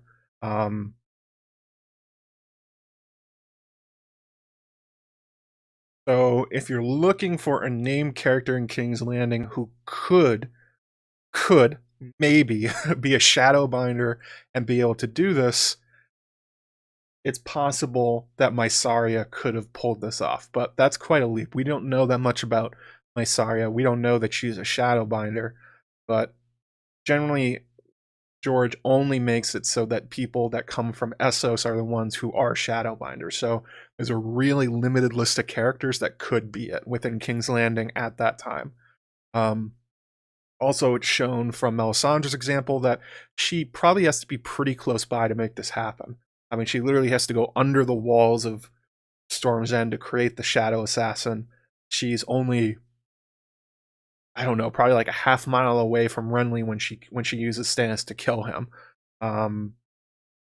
There's right any Shadowbinder guys. I don't think there are any male Shadowbinders. I haven't seen any. It doesn't mean there aren't though. It'd be confusing though, considering Melisandre's method is to give birth to them. I don't think you want to think about how a male Shadowbinder would be creating them. That could get grisly real fast. So, if you're looking for who would have created this and is in King's Landing at the time, Mysaria's top of the list. There's also a possibility, we're going to talk about another character later who may have been involved but definitely wasn't in King's Landing, and that's Alys Rivers. There's certainly a hint that she may have these kind of powers, but she's not there. So it'll also be unclear why she would do it. Whereas but Mysaria doesn't even make sense because she's on the side of the Blacks. So why would she help them kill the dragons? The dragons are the power of her lover Daemon and Rhaenyra. So it doesn't track. Why would you kill them from her position? Yeah,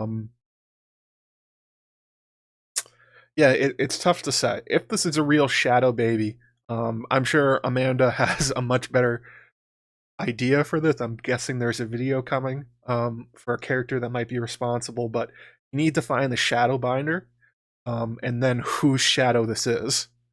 Who looks like the warrior themselves, who is a giant person that has a problem with the dragons that would want to kill them.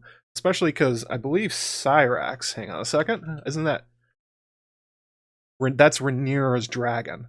So this is Rhaenyra's dragon in particular being killed by somebody who is looking like the warrior themselves, 30 feet tall, with a giant sword that has a problem with Syrax and Rhaenyra in particular. If it's not, so that's a bit of a puzzle. I don't have an answer for that. But Amanda has been asking me to talk about it, so here we go. That's what's missing. You need the shadow binder, and you need the person casting the shadow, but you can narrow it down. You can narrow down essentially your search radius.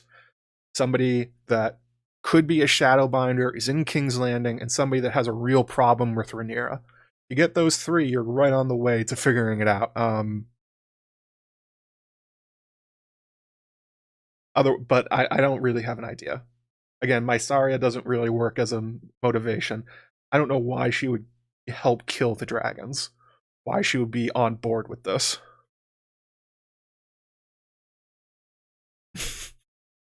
But I'd be interested to hear if any of you actually put it in the comments if you would, or put it in the chat.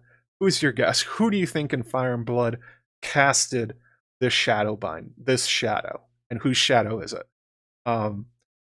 Certainly the character who would have the most motivation to do this would be Aemon One-Eye with Alys Rivers, but that's quite a ways away. They would probably be in the Riverlands at this point. I'm not even sure if they're a couple at this point, so someone on the greens is most likely. Ooh, High Towers. I'm glad you guys brought up the High Towers, because we're going to go ahead and get here to the second possible secret shadow binder in Fire and Blood, or shadow assassin, and that is, of course, of Septon Moon. You guys have been talking about it in the chat. You got ahead of me. You guys are clever. I see what you're doing. So if you don't remember, Septon Moon is he's like barely a Septon. He's essentially he's an anti-Targaryen Septon, who essentially has taken up the position that he thinks the dragons are evil, that he thinks the Targaryens themselves are immoral, and that it's their duty was to essentially oppose them. That and he forms a little army around himself outside of Oldtown, where they're protesting the idea that the faith is about to strike a bargain, more or less, with Jaehaerys and Alysanne, because he was trying to get his exceptionalism thing pushed through, where the idea is that the Targaryens in Jaehaerys' arguments are basically not human. They are something else. So therefore, they're not and also they don't follow the Faith of Seven. Therefore, they should not be bound by them. Septon Moon is the leader of essentially the opposition to this outside of the High Tower in Oldtown itself. This is where it's all happening. They have a big council. There's a lot of arguments. People die suddenly. But Septon Moon is the big death because he ends up being a real big thorn in the side of Jaehaerys and the High Towers and the Faith and the Maesters, because they don't want Oldtown burned to the ground by Vermax and by Vermithor and Silverwing. And that's essentially what Jaehaerys and Alysanne have been threatening at this point. You guys make an exception, or we're going to burn the city to the ground and kill all of you, and we're going to do it anyway. Moon's standing in the way. So yeah, he's essentially a cult leader. But it's a very strange cult. It's more like from Greek mythology, like a cult to Dionysus or Bacchus. There's a lot of sex going on. There's a lot of wine drinking. They're doing very strange things for people that are supposedly following the faith of the Seven. At this point, it just kind of seems like Moon was just gathering a popular movement around himself. And it didn't really have anything to do with opposing the Targaryens. That was just the popular movement that he was seizing on to try and gain power. Septon Moon's a shithead, basically. He's a shithead grifter who's trying to use this opportunity to gain power for himself. But he ends up being a real problem because he actually has quite a small army outside of Oldtown, and he's particularly preventing Jaehaerys and Alysanne and the rest of... They're trying to go to Oldtown to essentially be... I think they're going to be blessed with the holy oils, and they're going to have their coronation with the faith, especially after a troublesome High Septon dies, basically. It's not a nice cult. It's a bad cult. Most cults are bad. And essentially Oldtown and the Faith and the Maesters have essentially come to an agreement with Jaehaerys that they're on board. They're going to do this, but they're going to go through with the exceptionalism. Everything's going to be okay. But Moon's not going to let them because he's got his little kingdom outside of Oldtown. So what happens here, the quote is, well, Septon Moon dies. A short time passed, during which the men outside the tent heard only occasional gusts of laughter from Septon Moon inside. But then suddenly there was a groan and a woman's shriek, followed by a bellow of rage. Boy, does this sound like Renly Baratheon's murder. The tent flap was thrown open, and the woman burst out, half naked and barefoot, dashed away wide-eyed and terrified before any of the poor fellows could think to stop her. Septon Moon himself followed moments later, naked, roaring, and drenched in blood. He was holding his neck, and blood was leaking between his fingers and dripping down into his beard, where his throat had been slit. So this is extraordinarily evocative of Renly Baratheon's murder. You have the gusts of wind on the tent. You have a sudden groan, a woman screaming, a bellow of rage. This all happened in Renly's murder.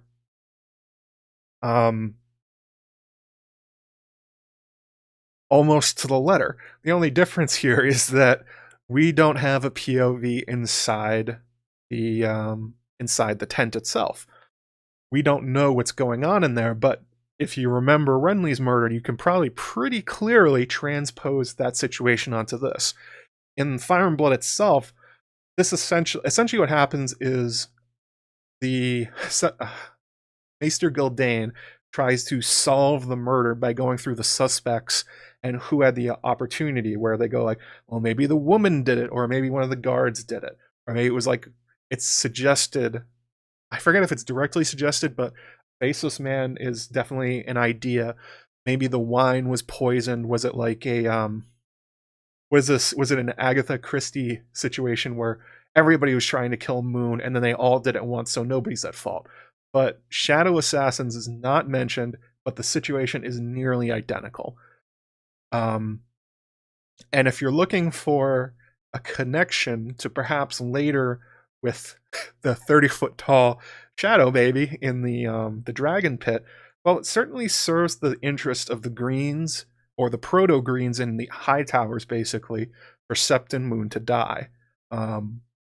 It helps them forge the alliance with Jaehaerys and Alysanne. It removes a popular figure from outside their castle that has essentially decided he's a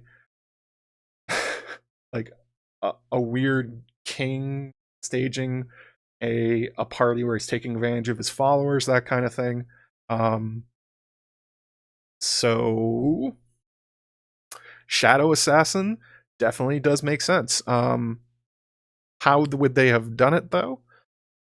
That's another good question. This is the same problem with the Dragon Pit shadow assassin idea is you would need to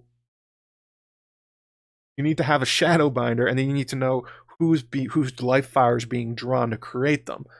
In both situations, if you wanted to just pinpoint the idea that both of them help the Hightowers, maybe that's enough. Maybe that can get you most of the way, and said perhaps they imported a shadow binder into Oldtown because Oldtown's a giant port and boats would definitely be coming from Essos, and we know they're not only in Asshai. That's where they're trained. That's where they're from. But they head out into the world. Melisandre obviously is in Westeros. Quaithe is in Karth. There's talk of them in Volantis. So it's not impossible that a Shadowbinder was in Oldtown, or the Hightowers sent for one in order to take care of their Septon Moon problem. Or, if you want to be very conspiratorial, they brought a Shadowbinder to take care of Jaehaerys and Alysanne, and then decided it was in their best interest to instead kill Moon, and then they changed the hit, basically. Oh,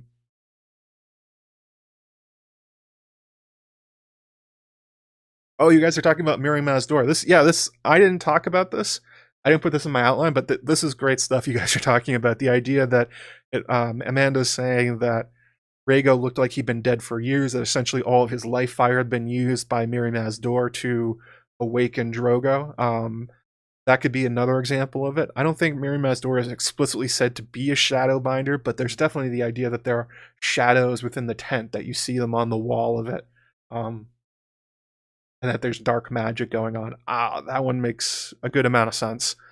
Yeah, maybe Rhaego is the test case for when you draw too much life fire, what happens. Essentially, the person falls to pieces, like they've been dead for years. That would make a lot of sense. But yeah, so I think definitely you're supposed to wonder if this was a shadow baby, a secret shadow baby used on Septon Moon, and I find that honestly to be pretty persuasive. These scenarios are so close. It's George is too good a writer, and he's too good about writing scenarios that he wouldn't just accidentally write Renly's death again with Septon Moon.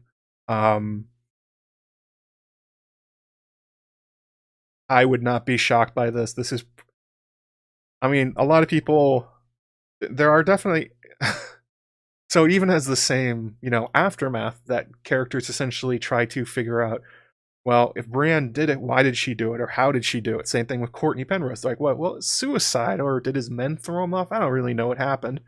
Same thing for Moon. So, a shadow assassin coming from the Hightowers, I could believe it. It's also possible that they were coming from Jaehaerys and Alysanne. I believe Jaehaerys is not quite as a conciliator as people believe, that he's probably a much worse person, and I wouldn't be shocked if he had Moon killed. But if you're trying to link these two, the Hightowers is the connective tissue there. Both supposed shadow assassin or potential shadow assassin attacks absolutely benefit the Hightowers and the Greens. They weren't the Greens at this point, but it's the same faction. So that's my take on Septon Moon. I think that's, of this possibilities, top of the list of where else in A Song of Ice and Fire you could find a shadow baby. Maybe there's somebody in the Hightower camp, but you could always just make the explanation that they hired one and they brought it by ship. They brought a Shadowbinder in by ship, hired them, then sent them out again before anybody knew the difference. Very possible. Yes, it is true that the Hightowers and the Citadel are definitely associated with dark magic. There's the Aramir the Twisted, and the ban on necromancy. The idea that Qyburn got thrown out. Marwyn also has been to Asshai, and he knows about Shadowbinders. So there's definitely a sense that there are lingering evil things in Oldtown, especially under the control of the Hightowers. I mean, for their symbol literally is a giant tower with a huge flame at the top. What do flames cast? Shadows. So That could be a very simplistic, but perhaps a way to hint at it that, yes, the High Towers are behind this. Yeah, Jaehaerys sucks. Alysane's all good. Alysane's pure and wonderful, and was the greatest monarch to come to power in Westeros, except for maybe Aegon V. Jaehaerys, not so much. Just like Melisandre says, the what's the quote here? Let me go back up and grab this one.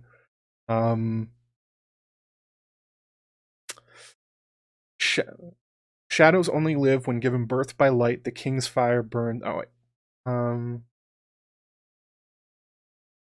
Yeah, Melisandre essentially makes the case when she's talking to Davos that you need a powerful fire to cast a powerful shadow. So the High Towers, literally their symbol is the most powerful fire in Westeros, the one on top of the High Tower. So perhaps there's definitely weird shit going on there. Yes, boo the High Towers.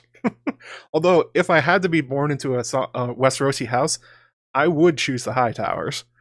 Being in Oldtown is definitely the way to go. You also have access to the Citadel.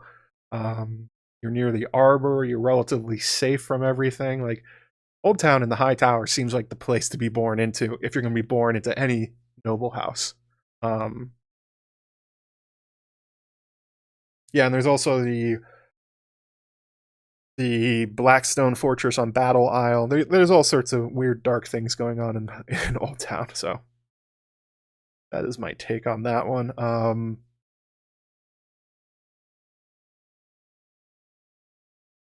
So the last possibility of where there may be secret shadow assassins that are not explicitly told to us, and this is Alys Rivers. We talked about her earlier as a possibility of someone that could create a shadow assassin, and the reason is that, Born in a Fire and Blood, she sort of does. Or at least it seems like she does. So I talked earlier about Brain Explosion, the thing that happened in Night Flyers. Well, Brain Explosion also happens in Fire and Blood. We talked about this with Team Brain Explosion. Quote is, what happened next remains a matter of some dispute. Some say that Alys Rivers merely raised a hand, and Sir Regis began to scream and clutch his head until his skull burst apart, spraying blood and brains. Others insist the widow's gesture was a signal at which a crossbowman on the battlements let a bolt fly that took Sir Regis through an eye. Mushroom, who was hundreds of leagues away, suggests that perhaps one man on the wall was skilled in the use of a sling. Soft lead balls, when slung with sufficient force, have been known to cause the sort of explosive effect that Grove's men saw attributed to sorcery. So, on its face, those are reasonable explanations, that it was a sling or an arrow, and that Sir Regis's death is dramatized. Unfortunately, this is the exact setup for Renly's murder and Courtney's murder. That there is a magical explanation offered and then explained away because there is no magic, and something plausible being put in its place. Instead of a shadow made of Stannis that stabs Renly through the throat, well, it was Brienne that did it, and Catelyn Stark. Why? Well, Brienne was in love with him. Therefore, she turned on Renly when he was marrying Marjorie Tyrell. And why did Catelyn do it? Well, because Renly wasn't going to make Robb his enemy. So obviously Catelyn had to kill Robb. Same thing here. Or for Sir Courtney. Yeah, he got thrown from a tower by a shadow baby, but the explanations are either suicide or his men killed him. George is doing the same setup. So you're supposed to wonder, can Alys Rivers actually cause somebody's brain to explode? This is definitely a thing in his other works. Night Flyers absolutely happens, where one character, makes another character's head explode through their magical psychic powers. That's a thing that happens. Actually, good call, Amanda, in the chat. She says, it's like what Melisandre did to Orell's eagle. Yeah, this seems very similar to that, where some sort of magical ability caused something to just basically go poof. So this isn't explicitly a shadow baby here. There's no hint that she used maybe a shadow assassin ran up behind him and went like, and it blew apart. Maybe it's like Aemon One Eye's shadow baby. Although I think he's dead at this point. Yes, he's dead at this point. $5 from Sanrixian, Team Eagle, and Brain Explosion. Man, that shirt's getting bigger all the time. Oh yeah, true. It happens in scanners too. Good call. Sasuke.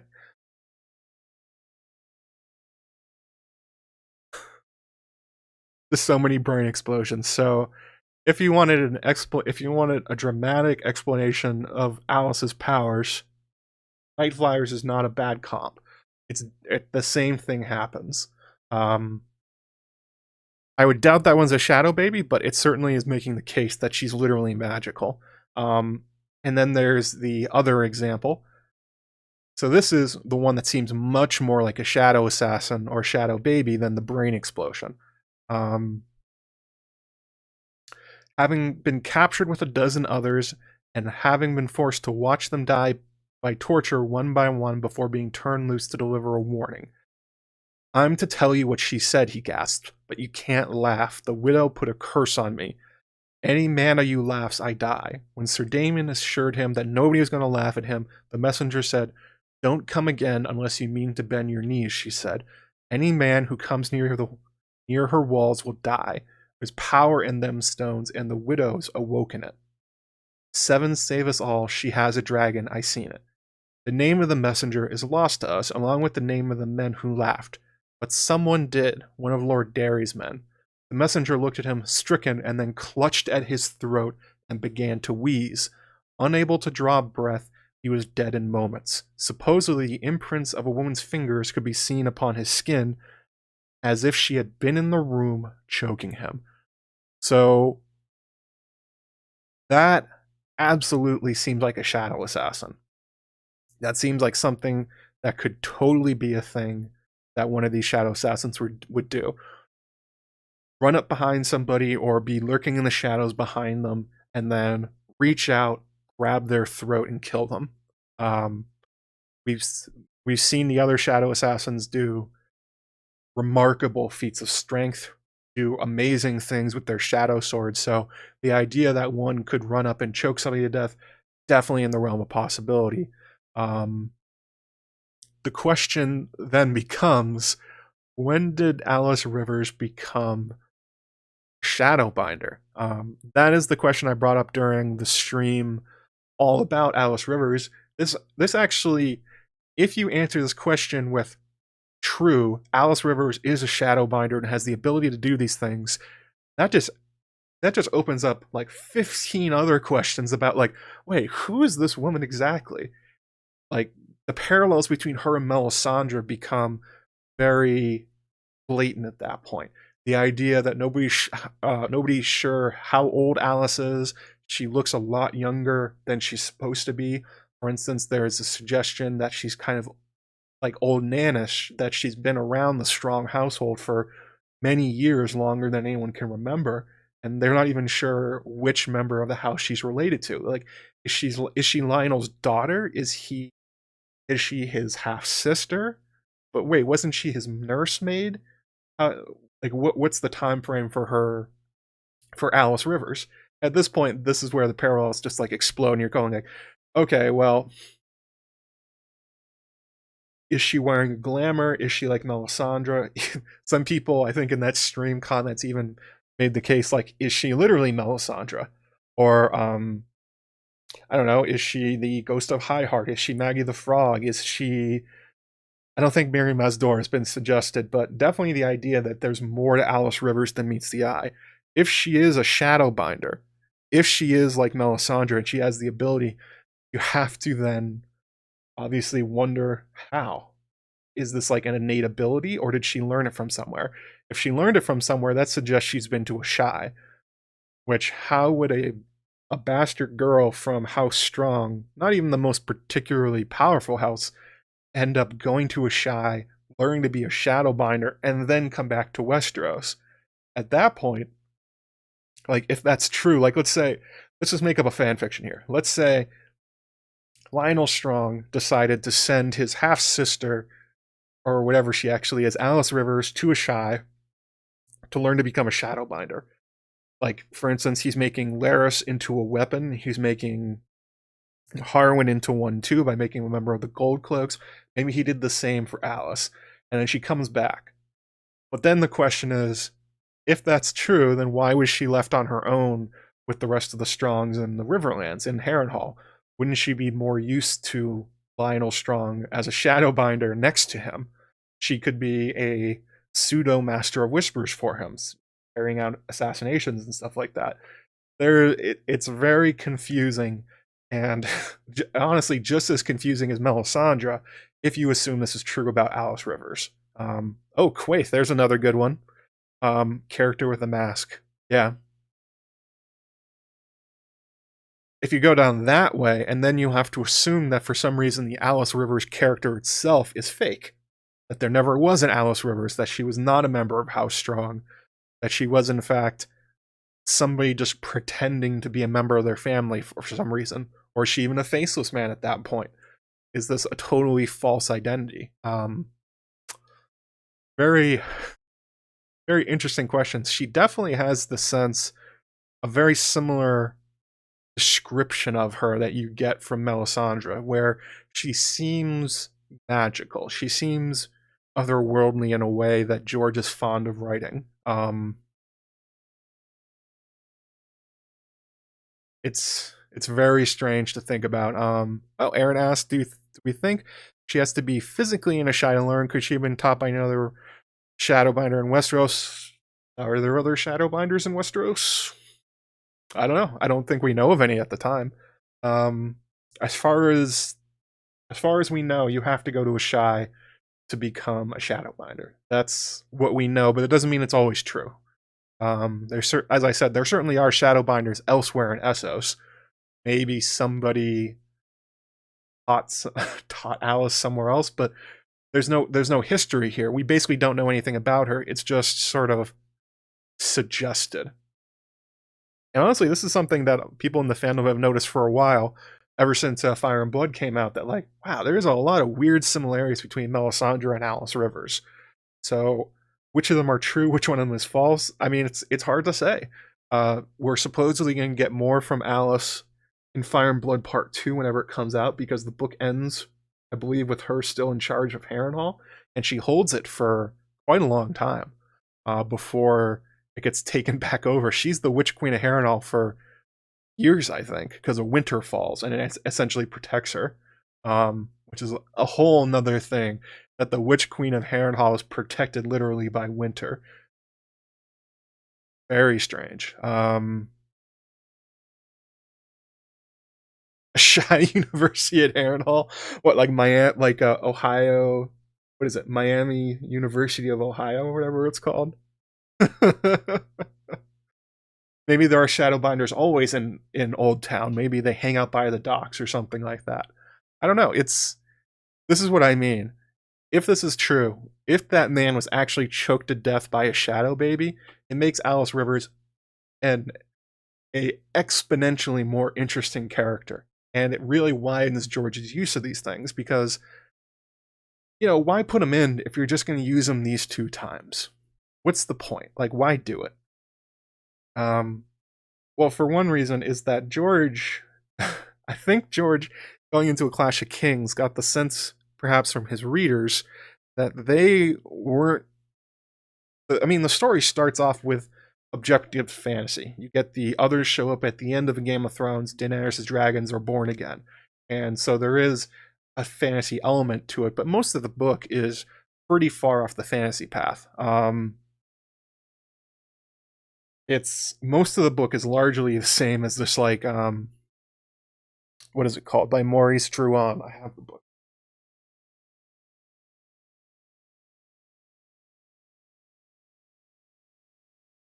The Iron King. Oh, this is a series. What the thing is a series? Accursed Kings books. Like, this is one of the inspirations for George, where it's essentially a fictionalized version of French royalty.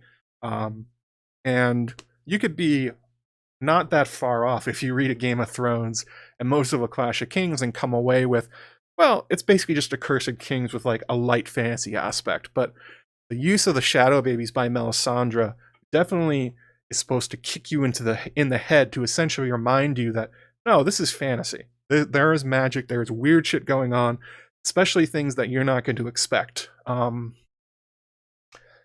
Because that's one of the things that's very strange about the shadow binding and the use of shadow babies in A Clash of Kings. It's that there's no hint they're coming. They just show up. Melisandre certainly talks about light and shadow a lot, but I don't think you're supposed to read those quotes and stuff like that and go like, oh, well, obviously Melisandre can cast shadow baby things that can essentially cut through steel with these shadow swords, wherever the hell they are. And oh yeah, of course, that means they have life fires and you draw them off to create these things. Like, this all comes out of nowhere. Honestly, Melisandre in general comes out of nowhere. Even her ability to survive Crescent's poison is painted almost explicitly in the text to be magical. It has something to do with the ruby that's pulsing. So, it's literally surprise shadow baby. And I think that's kind of what George was doing, that he likes using these reminders for the audience that no, you're not reading Accursed Kings, no, you're not reading just a historical drama, that this is all leading to fantasy, that it's going to get a lot weirder. That's essentially the point of the Varamir prologue, is to remind the reader that like, hey, remember all that skin changing stuff and like you were confused about it, maybe you're a little intrigued, here's a tutorial. Melisandre seems to be a personification of that, and it actually ends up being the reason that George wrote her into a Dance with Dragons to have a POV. And she'll probably, I think she's going to have like 2 or 3 into the Winds of Winter, that she's one of the, he likes to say, she is one of the most misunderstood characters in A Song of Ice and Fire. That there's a lot more to learn about her, and that she seems to essentially be a walking embodiment of the fantasy genre in what is essentially a historical fiction. That if you pull those parts out, you very easily, those books could be non-fantasy really easy. You just make a few changes, make a few trims, and it's just a story of warring nobles, like something out of Shakespeare. But Melisandre is sort of like the agent of chaos in the narrative. Yeah, it's a good call, Mallory. She said, Samrixine says, even the first time I read A Song of Ice and Fire, I was like, who the fuck is this Red Witch during Crescent's POV? Exactly. She comes out of nowhere. Her powers come out of nowhere. That's like the thing with the exploding eagle up at the wall. Like, did she really do that? Can she do that? There's a lot of strangeness about Melisandre, and a lot of it is really wrapped up in this whole idea of shadow babies and shadow assassins. I hope. Well, let's go for. You guys have any questions? Anything I didn't read while I was monologuing, I guess. Anything you want to know? Any other stuff? Throw it at me now. You can at me, bros. Before we end the stream for a little while. If you guys don't remember that, I'm not going to be streaming for about a month. I'll be back probably November 20th. So before we do that, before we say goodbye to each other for a little while, yeah, what do you got? Actually, I want to see what Amanda thought of what I said about the shadow 30-foot tall shadow baby.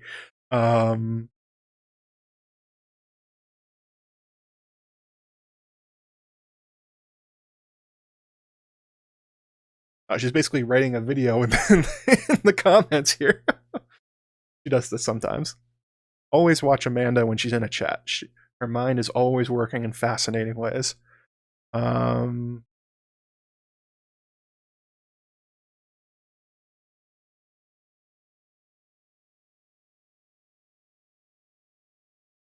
she suggested Alys Rivers. Yep.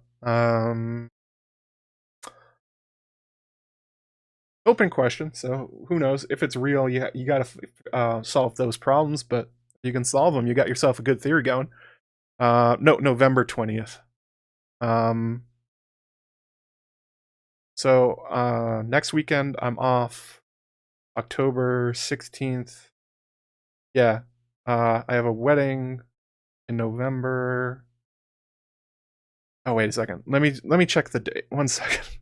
Let me check my schedule. I want to make sure when I'm coming back. Maybe we'll be earlier than that. I posted this in the Slack.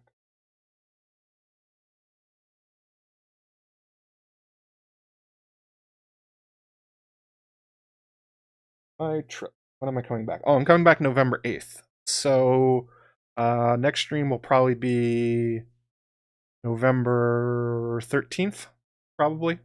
After this one, this is gonna be it for a while. Yeah, I'm gonna take a.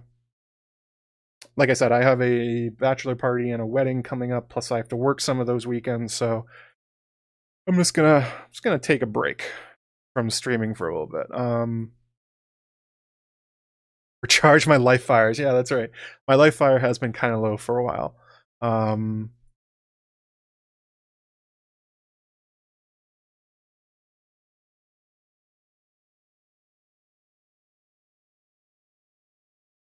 I know. I'm sorry, guys, but things have to be done. You are an oddball, Amanda. You have an unusual eye for detail, to say the least. But that's part of the reason why your videos end up being so good. Think differently, and you notice things that other people overlook. What are you gonna do on Saturdays? You could rewatch these, I guess. There's a whole bunch of them. If you missed any, I guess it'd be a good time to catch up.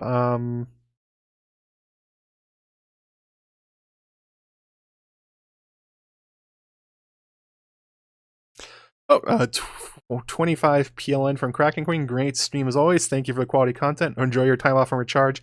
And so our watch begins. Yeah. Oh, thank you for the super chat and the message. I do need time to recharge. That has been a problem. I wasn't that prepared for this one today. I had to finish the Dying of the Light chapter 7 last night, and I basically wrote all this morning. So if it feels a little less unpolished, that's why. I kind of had to rush it, which I don't like doing. But 8 more likes. That's right. 8 more likes for a George hat before we end the stream. Slam that like button, you guys. I know you can do it. Isabel Lamago, do you think Stannis dreams about Courtney Penrose? That's a good question. I am not a Stannis scholar, so I don't know all of his lines by heart, and he's actually one of those characters I don't tend to pay a lot of attention to because I don't like Stannis. But as far as I can remember, most of his dreams are about Renly and his peach, and that's what he feels guilty about.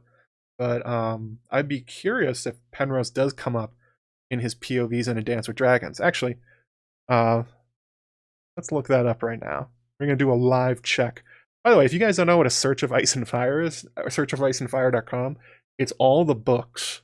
So it's a Game of Thrones to the Winds of Winter, plus all the Night of the Seven Kingdoms, plus the World of Ice and Fire, and the Rogue Prince and Princess and the Queen in a searchable archive.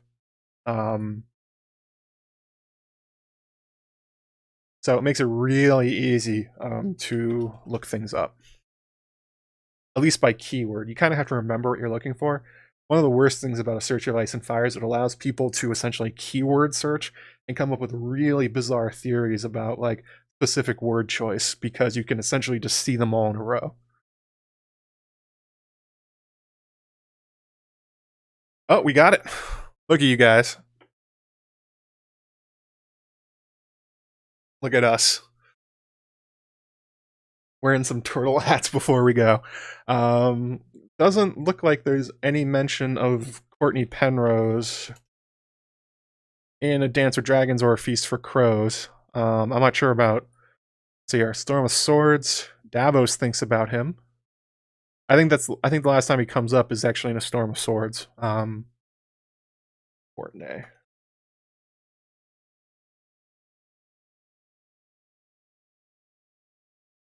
Jaime and Davos' chapter of the last time he comes up. So if Stannis does dream and think about Courtney Penrose, I don't think he's mentioned it.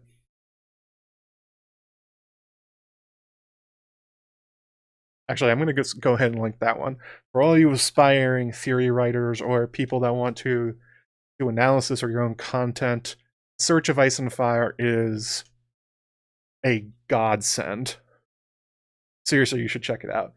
A lot of times people think I'm much smarter than I am because I look up the quotes ahead of time, but it allows you to confirm things that are like on the just the edge of your memory, and you're like, I think this happened, but I don't know which chapter, even what book. Like, I don't want to crack 4 books to find one quote. You can just use that to go look for it. I would be curious though how much Stannis thinks about Courtney. He thinks about Renly a lot as we get into A Feast for Crows and A Dance with Dragons. He probably, what does he say? He'll go to his grave thinking about Renly's peach and what that means to him and how he killed his brother. He seems to have come to terms with it, at least through A Dance with Dragons, and has finally been like, boy, that really wasn't worth it. Look where we are now. I killed my brother for freeze in the snow and stuff like that.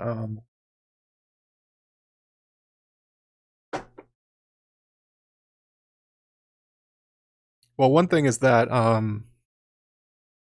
know Emmett has made this point pretty well in Nauticast that Stannis is a very changed person by the time A Dance with Dragon comes around. He's somebody that has recognized more of his flaws. He's acting more human, basically. So I wouldn't be surprised if that happens. Oh, San Rixon, did you change your name? It now says Mallory, with a little witch on it. Switch accounts or something? Yeah, it is great for 20 questions. Search of Ice and Fire is great. Actually, one of the Song of Ice and Fire mods, Zionius, he made a brand new one that he's testing out. It doesn't work super well because it's just a test, but he's trying to make one that's an archive of not only everything in the Song of Ice and Fire, but also Fire and Blood, and then adding in So Spake Martins, which is essentially the fandom term for George's quotes. So if you want to check that out, give it a test. I've had trouble with it. I think it's because it's a test site, so it doesn't work super well. Probably overwhelming the server, but if you want to give that a look. I don't know. Oh yeah, switch to your work account. I think, well, AJ Bokar says, especially if he gets to the point where Mel tells him he's not Azor Ahai, I think Stannis has understood at this point that he's not Azor Ahai. Well, at least he's changed his perspective. I think the quote is that he thought he needed to get the throne to save the world, but he recognizes now he has to save the world to get the throne. That he has priorities mixed up early on in the books.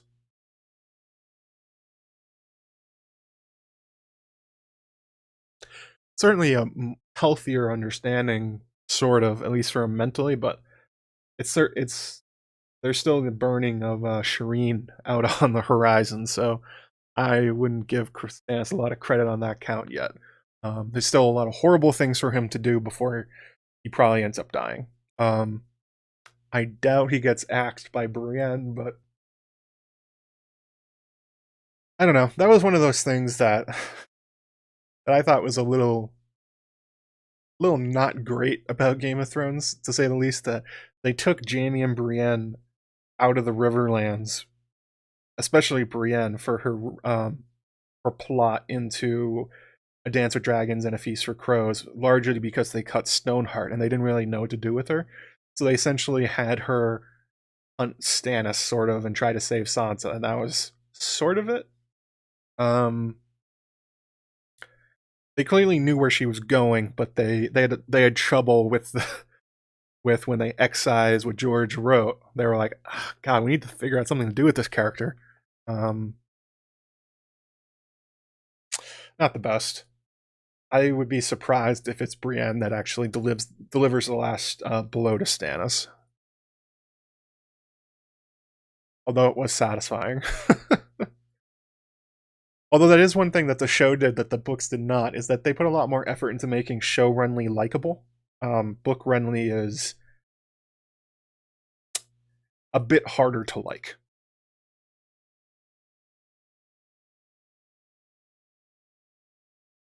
I think that's gonna be about it, unless you guys have any last things you want to throw out there.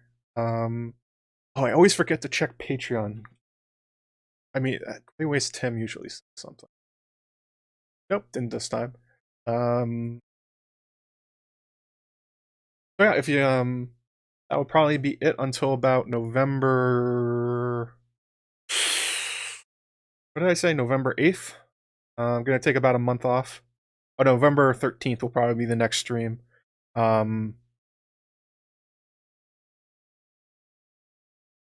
So thank you guys for hanging out today, for talking about some Shadow Assassins. I hope this got you into the mood for Halloween, because they really are a horror element. They are very strange. They come out of nowhere. They're terrifying. They literally terrify everyone that comes across them. The idea that there could be more in the Winds of Winter is something that Melisandre may try and draw, let's say, Jon Snow's life fire. What kind of Shadow Assassin could she make from, I don't know, an actual half Targaryen?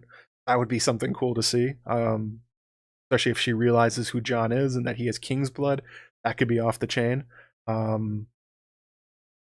guess I should have put that in here as a topic, like Shadow Assassins in the Winds of Winter and A Dream of Spring, but it's certainly possible they're not done. Melisandre's still alive. She says she's more powerful at Wall than she's ever been. She can still do it. She just needs to find somebody. She needs to find a target, and she needs to find somebody to give her life fire, basically, which I guess she absorbs via her vagina. So, however that would work, that would be interesting. Maybe she'll use a Shadow Assassin to kill Roose or something like that. Also, I wonder if Bran can create them. That would be something. Essentially, there's a thought. Bran, what if Bran could make Shadow Assassins? Who would he use them on? Children of the Forest magic can block them. Then they're related somehow. Maybe Bran could do it. That'd be pretty cool. Anyway, I will see you guys in November. I'm gonna look out for your subscription boxes, though. I'm gonna be working on videos in the meantime when I'm not doing wedding things. So yeah, look out for those. I will see you all.